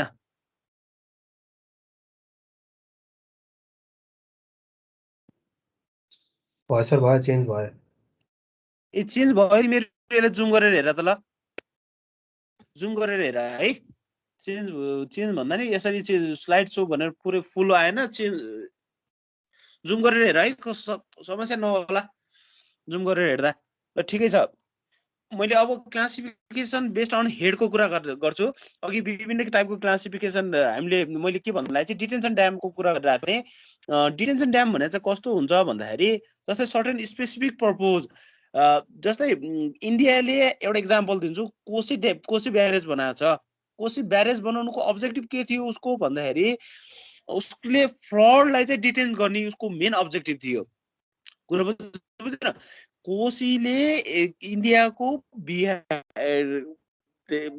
बिहारतिर के गरिदिन्थ्यो धेरै नै नोक्सान पुर्याइदिन्थ्यो धेरै नोक्सान पुर्याइदियो त्यो ड्याम बनाउनु भन्दा अगाडि त्यो फ्लड चाहिँ लगभग 50 किलोमिटरको हाराहारीमा चाहिँ नाच्थ्यो अरे कहिले एकतिर 50 एकै वर्षमा 50 किलोमिटर त जान्थेन यो सिफ्टिङ भइरहन्थ्यो हो यसले चाहिँ धेरै नै ध्वस्त बनाएको थियो भनेपछि इन्डियाको मेन अब्जेक्टिभ चाहिँ के थियो भन्दाखेरि चाहिँ रिटेन गर्ने नेपालमा आउँदाखेरि जुन पिक फ्लड आउँछ त्यसलाई चाहिँ छेक्दिने अनि सर्टेन टाइमसम्म छेक्ने र बिस्तारै कन्ट्रोल फ्लो मात्र त्यहाँबाट पास गर्ने त्यसरी अब्जेक्टिभले बनाएको छ भने त्यस्तोलाई चाहिँ डिटेन्सन ड्याम पनि भन्छ कुरा बुझ्यो अहिले मैले ती सबै कुरा गरिनँ म मेन डिटर्मलाई मात्र फोकस गरेँ अब छ क्लासिफिकेसन बेस्ड अन द हेडको आधारमा क्लासिफाई गर्ने हो भने अब यो तिमीले च्याप्टर 2 3 मा च्याप्टर 2 मा र 3 मा पनि आउँछ यो अलिअलि लो हेड ड्याम भन्छ यसलाई लेस देन 15 मिटर भन्छ यो चाहिँ जनरल क्लासिफिकेसन भयो मिडियम हेड चाहिँ 15 देखि 50 भन्छ र हाई हेड चाहिँ 50 मिटर भन्दा माथि भयो भने चाहिँ हाई हेड ड्याम भन्छ तर नेपालमा प्र्याक्टिस के गरिन्छ भन्दाखेरि चाहिँ भेरी नेपालमा चाहिँ अलिक बढी प्र्याक्टिस गरेको छ त्यो चाहिँ जनरल माथिको क्लासिफिकेसन हो है नेपालमा चाहिँ के भनिन्छ भन्दाखेरि 15 मिटर भन्दा चाहिँ भेरी लो हाइट ड्याम भेरी लो हाइट 15 देखि 60 सम्म चाहिँ लो हाइट 60 देखि 150 सम्म चाहिँ मिडियम हाइट 150 देखि 350 सम्म चाहिँ हाई हेड र त्योभन्दा माथि भयो भने चाहिँ भेरी हाई हेड भनेर यसलाई क्लासिफाई गरिएको छ ठिक छ यो चाहिँ सिम्पल क्लासिफिकेसन भयो अब यसमा धेरै ब्रिफिङ गर्नु परेन मैले अर्को छ classification based on the hydraulic फिचर्सको आधारमा क्लासिफाई गर्ने हो भने अब मेबी ओभरफ्लो ड्याम अर्को नन ओभरफ्लो ड्याम तिमीलाई मैले अघि पनि भने इम्ब्याङ्कमेन्ट ड्याम जस्तै अर्दन ड्याम छ earthen dam concrete earthen rockfill dam छ भने that is non overflow dam. त्यसमा चाहिँ ड्यामको बडीबाट ओभरफ्लो गर्न अलाउड छैन। अर्को छ ओभरफ्लो ड्याम। त्यसकै सेकेन्ड पार्टमा हामीले कङ्क्रिट ग्राभिटी ड्याम भनेर भनेको थियौँ भने that is the overflow dam, किनभने त्यसकै माथिबाट हामीले पानी ओभरफ्लो गराएर पठाएको थियौँ। ठिक छ, this are the classification based on the hydraulic features. ठिक छ, कसैलाई के छ भन्नु?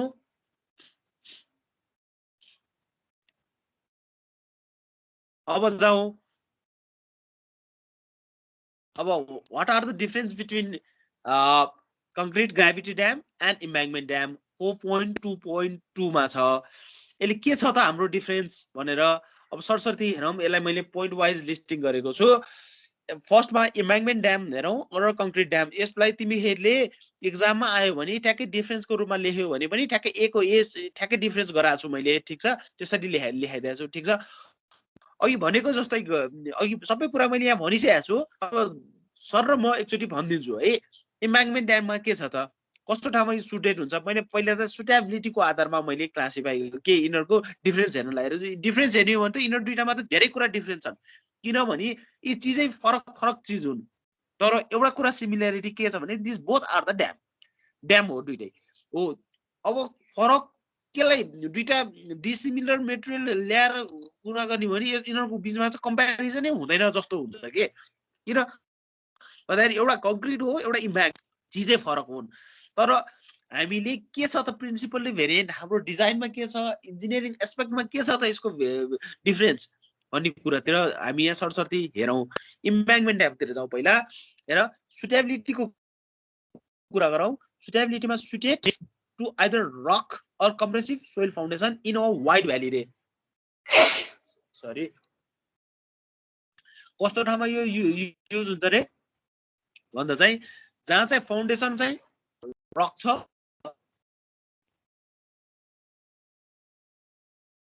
सोइल दुईटै र वाइड भ्याली, जनरली चाहिँ वाइड भ्यालीलाई चाहिँ युज हुन्छ भनेर भनेको छ। त्यसकै तल मैले कङ्क्रिट ड्यामलाई हेर त के भनेको छु। कङ्क्रिट ड्याममा चाहिँ कम्प्रेसिबल सोइल फाउन्डेसनमा हुँदैन। यो फाउन्डेसन कन्डिसनको सुटेबिलिटी इन फाउन्डेसन कन्डिसनको मात्र कुरा गर्यो यसले। के भयो?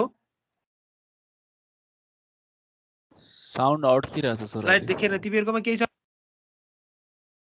बुझिरहेछ है। हेर त त्यही कुरा मैले कङ्क्रिटतिर हेरेँ भने के भन्छ कङ्क्रिटले भन्दाखेरि required firm and strong foundation condition रे। अघि त्यस्तो भनेको थिएन। अघि चाहिँ suited either rock or compressible soil भनेर भनेको थियो भने अहिले चाहिँ के रे एकदम फर्म फाउन्डेसन चाहिन्छ भनेर भन्यो कङ्क्रिटलाई। किन? कङ्क्रिटको पर युनिट वेट एकदम हाई हुन्छ हाम्रो इम्ब्याङ्कमेन्ट ड्याम भन्दा। अनि अर्को कहाँ युज हुन्छ? In narrow valley. अघि वाइड भ्याली थियो, यो चाहिँ न्यारो भ्याली रे। ठिक छ।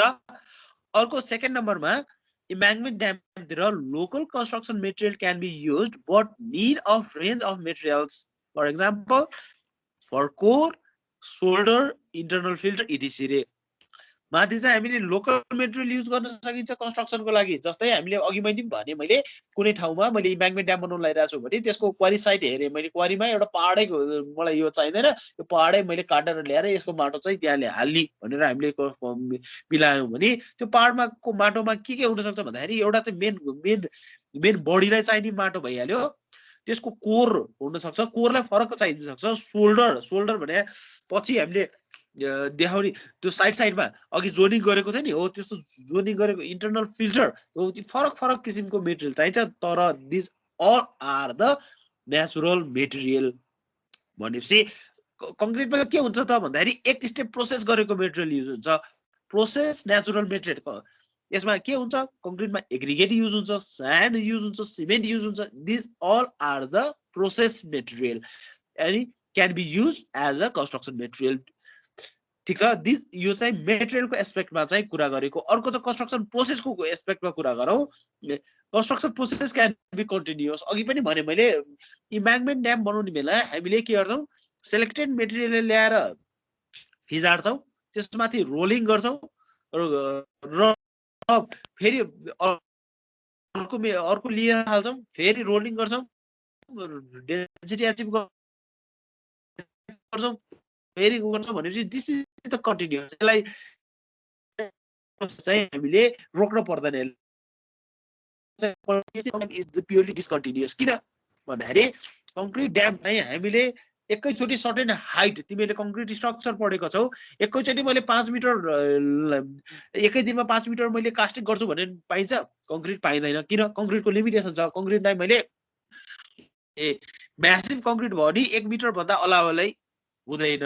1 मिटर मैले कङ्क्रिट के गर्न लाएँ? कास्टिङ गर्न लाएँ। कास्टिङ गरेपछि आज कास्टिङ गर्छु, त्यसलाई फेरि लोड लिनलाई फेरि छड्दिनु पर्छ। जो ठाउँ चाहिँ मैले त्यसले हामीले 28 डेज भन्छौँ हामी। 28 डेज भन्दा तल चाहिँ फेरि कास्टिङ गरेर हुँदैन त्यो माथि भन्छ। किनभने त्यसलाई क्युरिक गर्नु पर्यो, स्ट्रेन्थ दिएर टाइप दिनु पर्यो भनेपछि त्यसरी हामीले कङ्क्रिट ड्यामलाई चाहिँ डिस्कन्टिन्युअस एक ठाउँमा कास्टिङ गरेपछि अर्को ठाउँमा कास्टिङ गर्नुपर्छ, विभिन्न स्टेजमा कास्टिङ गरेर लानुपर्छ। त्यस कारणले यसलाई हामीले भन्न सक्छौँ continuous, it involves discontinuous construction process leading to the large unit cost. Large unit cost भने के हो? उसको पर स्क्वायर पर क्युबिक मिटरको कस्ट हेरेर यसको पर क्युबिक मिटरको कस्ट हेर्यो भने फरक हुन सक्छ। कङ्क्रिटमा हाई लार्ज युनिट कस्ट हुन सक्छ। ठीक छ? This is the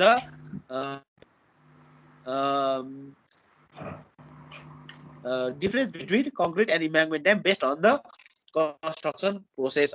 Embankment dam चाहिँ के छ हेर त? Design is extremely flexible in accommodating different fill methods. जस्तै फर एक्जाम्पल मैले एउटा क्वारी साइडमा 50% 30% सिल्ट भन्ने पाएँ भनेर पहिला मेटेरियल चुज गरे, तर ठ्याक्कै यो पर्सेन्टेज त मिल्छ र हामीले त यो त स्याम्पल पो त लिएको हो।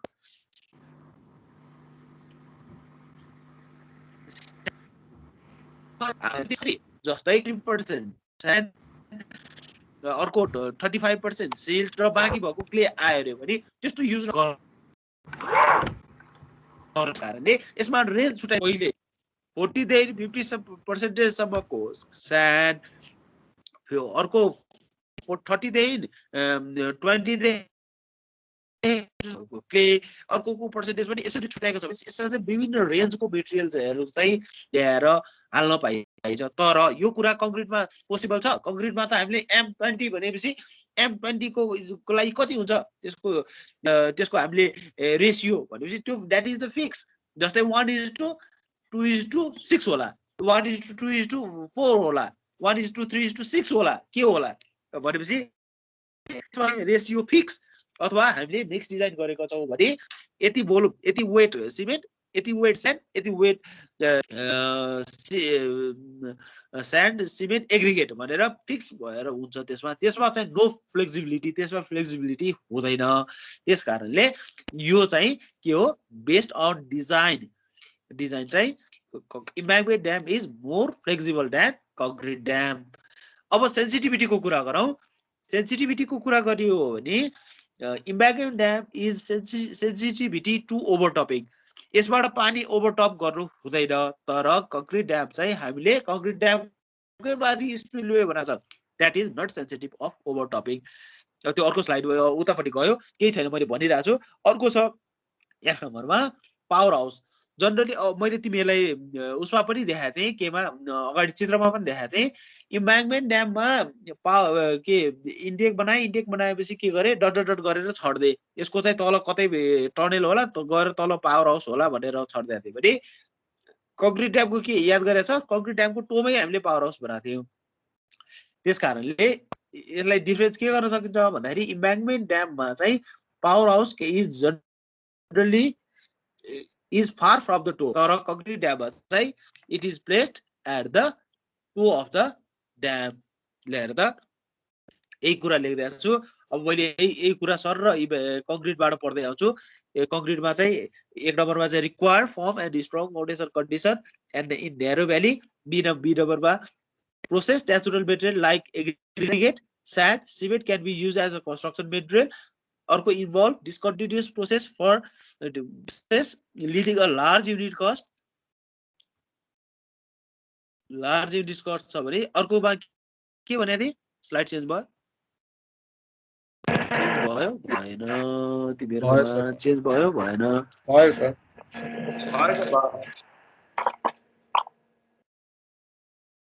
चेन्ज भयो भएन है भयो सर भयो कहाँ हुनु भएको छैन भइसक्यो डी नम्बर देखियो हाम्रोमा त आइसक्यो sir dam site elevation and selection of type of dam ए ल त्यसमै डी नम्बरमा छ special design consideration is needed उता चाहिँ फ्लेक्सिबिलिटीको कुरा गरेको थियो भने यसमा चाहिँ डिजाइन कन्सिडरेसन चाहिँ स्पेशल कन्सिडरेसन अर्को not very sensitive to overtopping power house can be place at the top of the यो सबै कुरा भने ल यसमा कसैले केही छ बाबु हो केही छ सोध्नु पर्ने ल भन त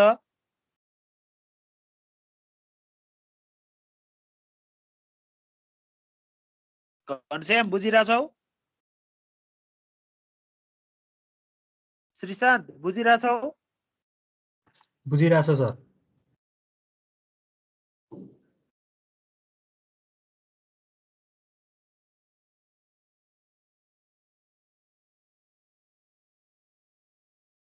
आवाजै आएन आवाज सुनिरहेछौ तिमीहरूले सर सुनिरहेछ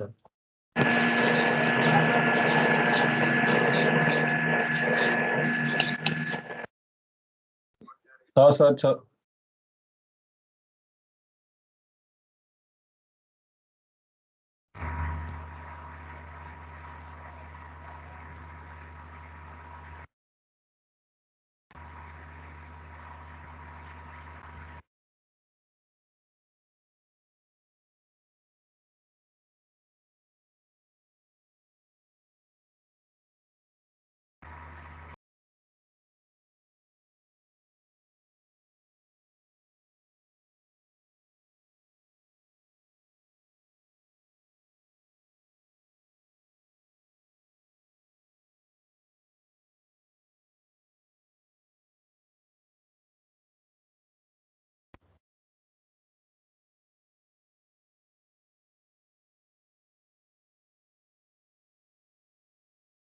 मेरो आवाज सुनिरहेछौ बल्ल सुनियो सर यस्तो भयो अर्कोबाट नेटवर्कै गयो अहिले त सुनिरहेछ है छ सर ल स्क्रिनमा के देखिरहेछ 4.2.3 ड्याम ल 4.2 अब यहाँसम्म कसैले केही छ बाबु सोध्नु पर्ने केही छ भने सोध त बुझेको छ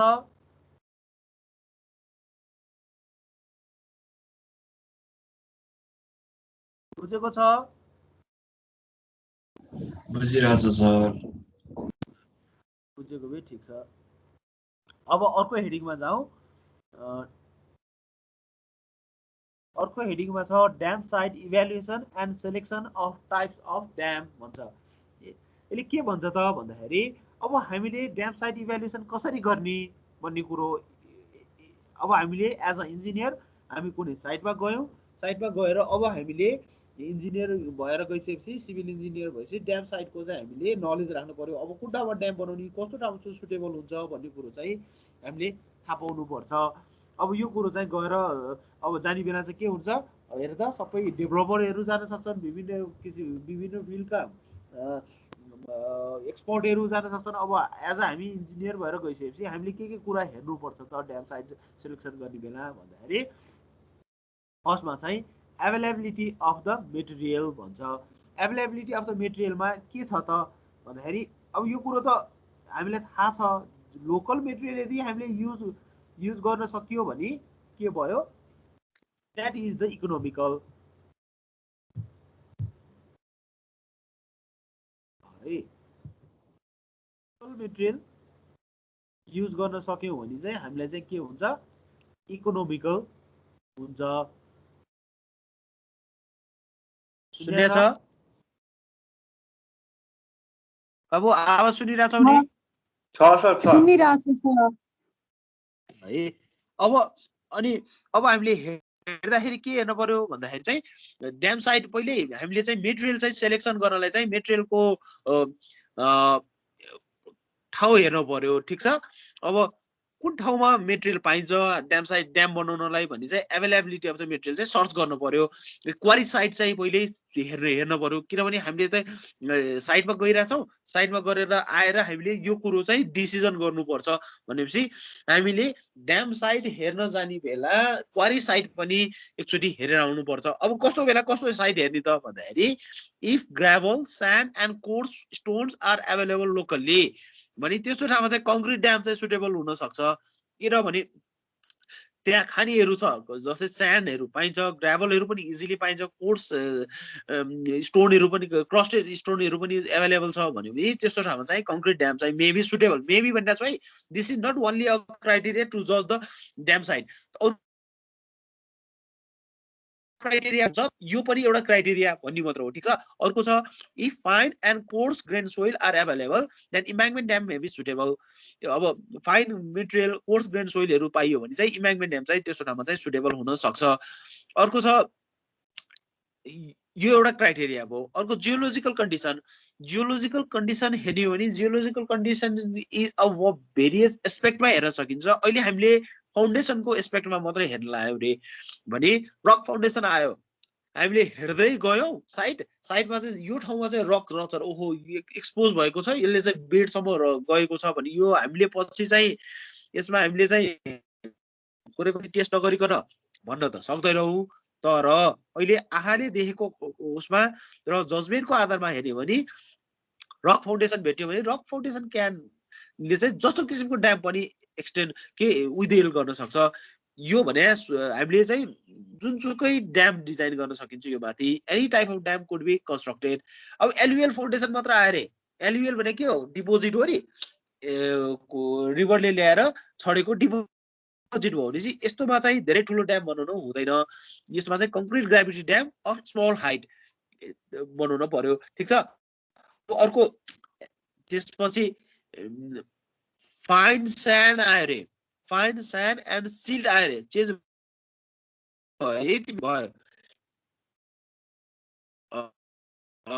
फाइन स्यान्ड र सिल्ट भेट्यो रे कपिल चेन्ज भयो सर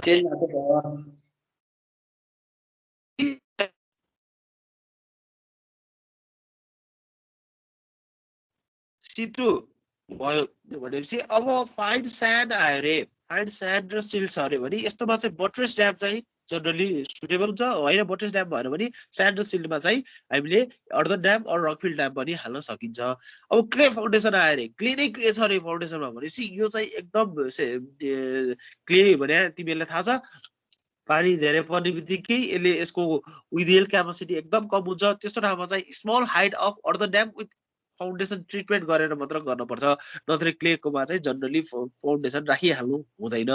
यो भयो फाउन्डेसनको आधारमा साइट सेलेक्सन गर्ने।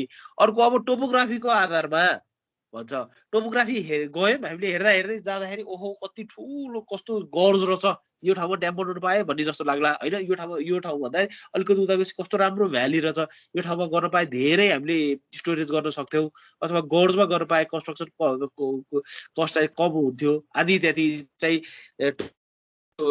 टोपोग्राफीले गभर्न गर्ने कुरा भयो ठिक छ। अब टोपोग्राफीकै आधारमा हेर्ने हो भने डिप एन्ड न्यारो भ्याली छ ग्राभिटी ड्याम मात्र भन्छ this is the concrete gravity dam होइन। वाइड भ्याली छ भने इम्ब्याङ्कमेन्ट ड्याममा अघि पनि मैले कुरा गरेको थिएँ कङ्क्रिट ग्राभिटी ड्याम चाहिँ सानो छ भनेपछि यसमा स्पिलवेको कुरा आउन सक्छ। स्पिलवे कुरा न्यारो भ्याली भयो त कङ्क्रिट ग्राभिटी ड्याम बनायो त्यही माथिबाट स्पिलवे बनायो। वाइड भ्याली छ भने इम्ब्याङ्कमेन्ट ड्याम बनायो र साइडबाट स्पिलवे गरायो हो यही कुराहरू पनि चाहिन सक्छन् भनेपछि जनरली थर्ड रुल वान सर्टमा भन्ने हो भने चाहिँ वाइड भ्यालीमा चाहिँ इम्ब्याङ्कमेन्ट युज गर्ने र न्यारो भ्यालीमा चाहिँ कङ्क्रिट ग्राभिटी ड्याम युज गर्ने। तर depends upon the various factor. अर्कोले के भन्छ भन्दाखेरि width of the valley at top is less than 1/4 of the height at the separate side of the spillway is available that arch dam is economical भन्छ। तर hours dam चाहिँ economical हुन्छ रे यस्तोमा चाहिँ। तर एउटा फ्याक्टर छ जसलाई क्यारियन सेफ फ्याक्टर भन्छ, that is L/H ratio. L भने length of the dam at the top and H is the height of the dam छ भने L/H को रेसियोमा 1.5 देखि 5 सम्म भयो भने जनरली एकदम साँग्रो छ भने चाहिँ आर्स ड्याममा जानु राम्रो भन्छ। त्यो भन्दाखेरि L/H चाहिँ ग्रेटर ड्याम 5 छ भने कङ्क्रिट ग्राभिटी ड्याममा जाने भन्छ। अब 5 भने कतिसम्म जाने भन्दा चाहिँ it's depends upon the judgement. र L/H ग्रेटर ड्याम 10 to 15 भनेको चाहिँ रक फिल अर इम्ब्याङ्कमेन्ट ड्याममा चाहिँ सुटेबल हुन्छ भनेर भन्छ। This is the dam site evaluation based on the topography. ठिक छ, केही छ कसैले भन्नु छैन है? अब छ अर्को 4 नम्बरमा क्लाइमेटिक कन्डिसन।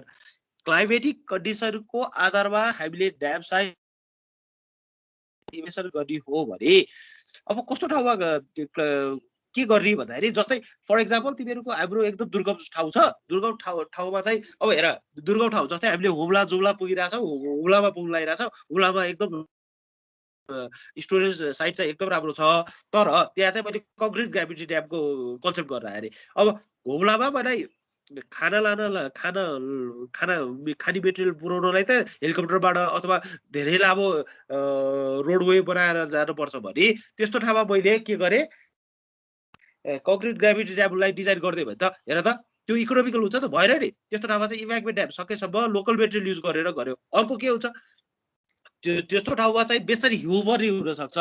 ह्युमरी र ठाउँमा जस्तै बेसरी पानी पर्ने ठाउँमा भयो भने कस्तो युज गर्ने त भन्दाखेरि हेर त यहाँ मैले ह्युमरीको कुरा गरेको छु। सिभियर क्लाइमेटिक कन्डिसन कोल्ड छ भने कोल्डमा चाहिँ के हुन्छ कङ्क्रिट ग्राभिटी ड्याम चाहिँ सकेसम्म अभोइड गर्नुपर्छ। किन भन्दाखेरि कङ्क्रिटलाई चाहिँ कोल्डमा चाहिँ के हुन्छ नर्मल कङ्क्रिट चाहिँ सेट हुनलाई चाहिँ टाइम लाग्छ।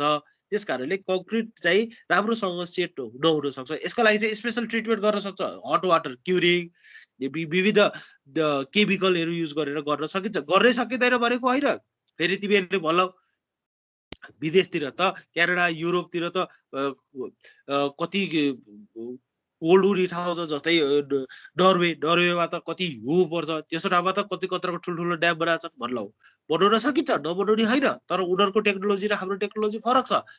अब यस्तो ठाउँमा चुज गर्ने मेटेरियल हामीले त्यसमा युज हुने टेक्निक के छ त टेक्नोलोजी त्यो सबैकोमा भर पर्छ। अहिले मैले जनरली हामीले बुझेको र हाम्रो बुझाइमा को कुरा मात्र गरेको छु। कङ्क्रिट ड्याम चाहिँ सकेसम्म कोल्ड धेरै चिसो हुने ठाउँमा, धेरै हिउँ परिरहने सतहमा हिउँ पर्ने ठाउँमा आर्स ड्याम र कङ्क्रिट ड्याम चाहिँ बनाउनु हुँदैन। किन भन्दाखेरि यसले सेटिङलाई पनि असर गर्छ। यदि सेटिङ भइहाल्यो भने यसको फ्रिजिङको कारणले क्र्याकहरू फर्मेसन पनि हुन सक्छ। के भनेको छ हेर त यहाँ मैले concrete dam or arch dam is avoided because of freeze and though result the crack formation. यसले चाहिँ के गर्छ रे एउटा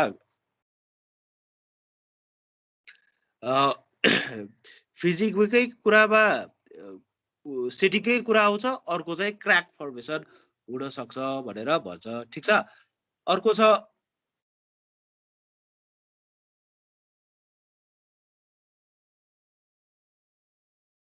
हेभी रेन। हेभी रेन हुने ठाउँमा के गर्ने त भन्दाखेरि हेभी रेन हुने ठाउँमा चाहिँ सकेसम्म इम्ब्याङ्कमेन्ट ड्याम चाहिँ अभोइड गर्नुपर्छ। किन भन्दाखेरि हेभी ड्याम चाहिँ नेचुरल मेटेरियलले इम्ब्याङ्कमेन्ट ड्याम बनेको हुन्छ। पानी पर्यो, पानी परेपछि के हुन सक्छ त्यसले चाहिँ अप्टिमम मोइस्चर कन्टेन्ट चाहिँ त्यो ठाउँमा चाहिँ चाँडै नै पुग्न सक्छ। त्यो चाँडै पुग्यो भने के हुन्छ ड्यामको चाहिँ ब्लिचिङ हुने सम्भावना हुन सक्छ। ठीक छ, त्यस कारणले हेभी रेन हुने ठाउँमा पनि इम्ब्याङ्कमेन्ट ड्याम चाहिँ अभोइड गर्नुपर्छ। अर्को इन्भाइरोमेन्टल फ्रेन्डलीको आधारमा हेर्ने हो भने के होला त इन्भाइरोमेन्टल फ्रेन्डलीको आधारमा हेर्ने हो भने चाहिँ अर्दर ड्याम र रकफिल ड्याम चाहिँ more prefer than concrete dam. के हामीलाई थाहा छ किनभने अर्दर ड्याम पनि नेचुरल मेटेरियल, हाम्रो पहाड पनि नेचुरल मेटेरियल, अलिकति हेर्दा राम्रो हुन्छ, इन्भाइरोमेन्टल फ्रेन्डली देखिन्छ। तर कङ्क्रिट ड्याम बिचमा कङ्क्रिट आयो भने के हुन्छ कङ्क्रिटले चाहिँ हाम्रो त्यहाँको सौन्दर्य नै बिगारिदिन्छ, इन्भाइरोमेन्टल फ्रेन्डली हुँदैन। कङ्क्रिट भने फेरि अर्कै मेटेरियल भयो। ठीक छ, अर्को स्पिलवे निडेड। स्पिलवे निडेड भन्नाले अघि पनि कुरा गरे लार्ज स्पिलवे निडेड हाम्रो चाहिँ एकदम क्याचमेन्ट एकदम ठुलो छ पेरिडियड फ्लड एकदम ठुल्ठुलो फ्लड आउँछ भरि चाहिँ त्यस्तो ठाउँमा चाहिँ कङ्क्रिट ड्यामतिर जानुपर्छ किनभने इम्ब्याङ्कमेन्ट ड्यामले को लागि सेपरेट साइट चाहिन्छ सेपरेट साइट पनि त्यो साइट पनि ठुलो आउने छ भने त कत्रो बनाउने त धेरै ठुलो बनाउँदाखेरि फेरि कस्ट एकदम हाई हुन जान्छ त्यसकारणले जहाँ स्पिलवे धेरै ठुलो चाहिन्छ large quantity of the water आउँछ फ्लड डिस्चार्ज धेरै छ त्यस्तो ठाउँमा चाहिँ हामीले कङ्क्रिट ग्राभिटी ड्यामलाई चाहिँ प्रिफर गर्नुपर्छ तर सबै ठाउँमा त्यस्तो हुन्छ भने छैन अर्को ठाउँमा के भनेको छ हेर त स्मल स्पिलवे निडेड र स्पेस चाहिँ सेपरेट पनि ठाउँ पाइएको छ भने चाहिँ त्यस्तो भन्छ चाहिँ इम्ब्याङ्कमेन्ट ड्याम सुटेबल छ जस्तै हाम्रो कुलेखारीमा चाहिँ के छ एकदम सानो क्याचमेन्ट छ हाम्रो धेरै ठुलो फ्लड आउँदैन त्यसपछि के छ ड्याम साइड पनि इम्ब्याङ्कमेन्ट ड्याम बनाएर सानो हामीले स्पिलवे राखे पुगेको छ त्यसरी ड्याम बनाएको छ हाम्रो कुलेखारी ठीक छ अर्को लाइफको आधारमा हेरियो भने वान ग्ल्यान्समा हामीले हेर्यो भने लाइफको आधारमा हामीले यसलाई सेलेक्सन गर्ने हो भने concrete dam is preferred concrete ड्यामको लाइफ चाहिँ बढी हुन्छ भनेर भनिन्छ तर यो कुरो होइन कि इम्ब्याङ्कमेन्ट ड्याम चाहिँ को लाइफै हुँदैन भनेर त्यसरी नबुझौँ वान ग्ल्यान्समा हेर्दाखेरि चाहिँ त्यस्तो देखिन्छ अर्दन ड्याम र रकफिल ड्याम पनि लाइफ हुन्छ तर कस्तो हुन्छ भने दिस इज द नेचुरल मेटेरियलले बनेको हुन्छ यहाँ चाहिँ कन्स्ट्यान्ट सुपरभिजन र मोनिटरिङ चाहिँ हुनुपर्छ मेन्टेनेन्स हुनुपर्छ किनभने त्यहाँ रुख आउन सक्छ यदि हामीले पिचिङ गरेका छौँ ठुल्ठुला बोल्डरले पिचिङ गरेका छौँ कुलेखानी जस्तो भन्यो भने त्यसलाई के गर्नु पर्यो त्यो बोल्डर एउटा निस्कियो भने चाहिँ त्यो खोतल्दै गयो सबै ड्याम कोल्याप्स हुन सक्छ त्यसकारण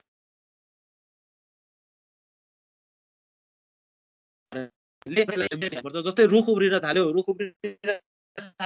त्यसको जरा त भित्रभित्र गयो भने त फेरि त्यसले पोरोसिटी बढाइदिन्छ रुखहरू छ कुनै झारहरू ठुल्ठुलो झारहरू पलायो भने चाहिँ त्यस्तो चाहिँ बेलैमा काट्ने केही कुरो जसले ड्यामलाई इफेक्ट हुने कुरा देखिहाल्छ भने त्यो चाहिँ मेन्टेनेन्स गरिहाल्ने आदि इत्यादि गर्यो भने हाम्रो इम्ब्याङ्कमेन्ट ड्यामको लाइफ पनि इक्वेली कङ्क्रिट ड्याम जस्तै हुन सक्छ तर वान सर्टमा भन्यो भने concrete dam is more preferred than embankment dam भनेर भनिन्छ किनभने हामीले हाम्रो जस्तै चल्तीमा कस्तो हुन्छ भने धेरै सुपरभिजन गरिरहने हाम्रो नभ्याउन सक्छ हाम्रो एकचोटि कस्ट उ गर्यो त्यसपछि यसलाई लङ टर्म मेन्टेनेन्स गरेर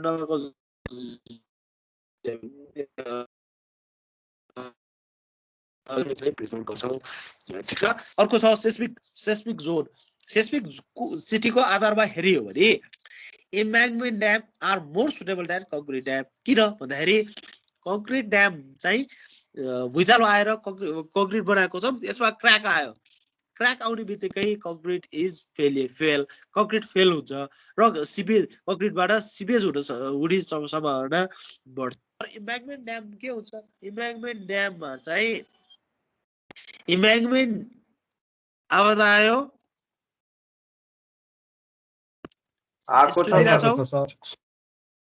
अहिले सुनिरहेछौ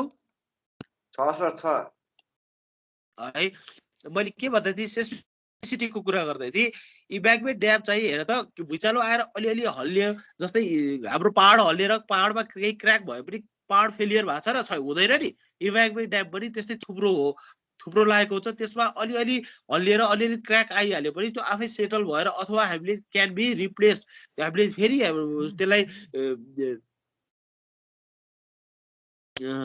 त्यसलाई हामीले फेरि के गर्न सक्छौँ रोलिङहरू गरेर त्यसमाथि हामीले फेरि त्यसलाई सर्ट टाइममै हामीले युज गर्ने स्टेजमा लान सक्छौँ तर कङ्क्रिट ड्याम भयो भने गाह्रो हुन्छ त्यस कारणले सेस्मिसिटीको आधारमा हेर्यो भने embankment dam are more preferred than concrete dam कुरा बुझेर ठिक छ अर्को डाइभर्सनको लागि हेर्यो भने डाइभर्सनको सिम्पल डाइभर्सन पर्पजको लागि हामीले कुरा गरिरहेछौँ भने concrete dam are preferred concrete dam चाहिँ राम्रो हुन्छ यस्तो ठाउँमा चाहिँ इम्ब्याङ्कमेन्ट ड्यामले चाहिँ प्रिफर गरिँदैन ठिक छ बाबुहरू केही छ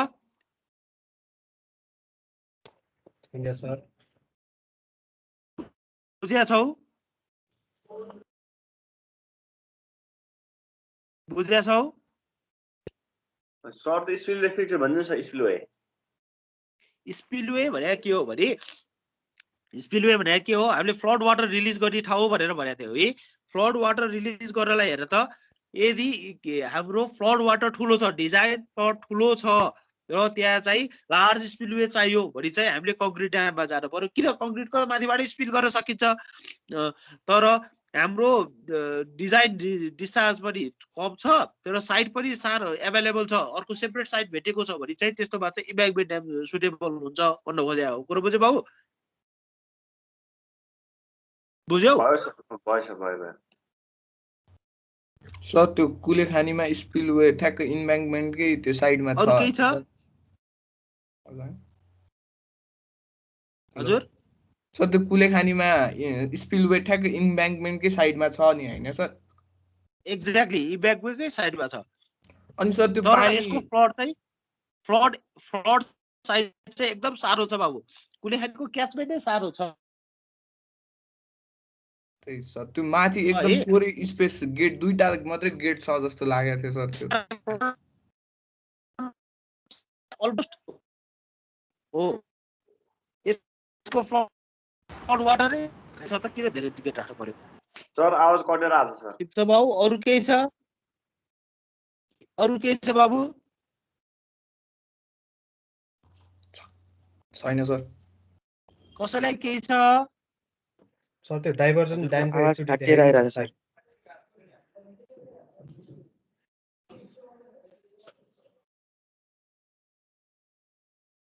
के भन्यो बाबु आवाज कटेर आछ सर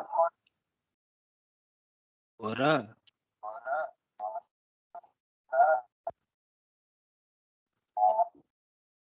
अहिले कस्तो छ अहिले आवाज अहिले सुनिरहेछ अहिले सुन्नेको छ सर सर त्यो डाइभर्जन ड्यामको एकचोटि स्लाइड देखाइदिनु न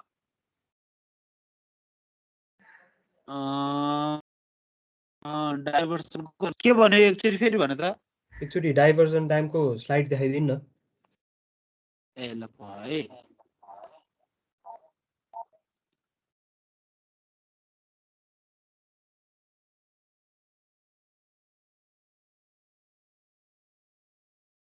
तिमीले यो भन्न खोजे हो हैन डाइभर्जन ड्यामको थ्योरी त्यो अन द बेसिस अफ फंक्सनमा क्लासिफिकेसन गरे होला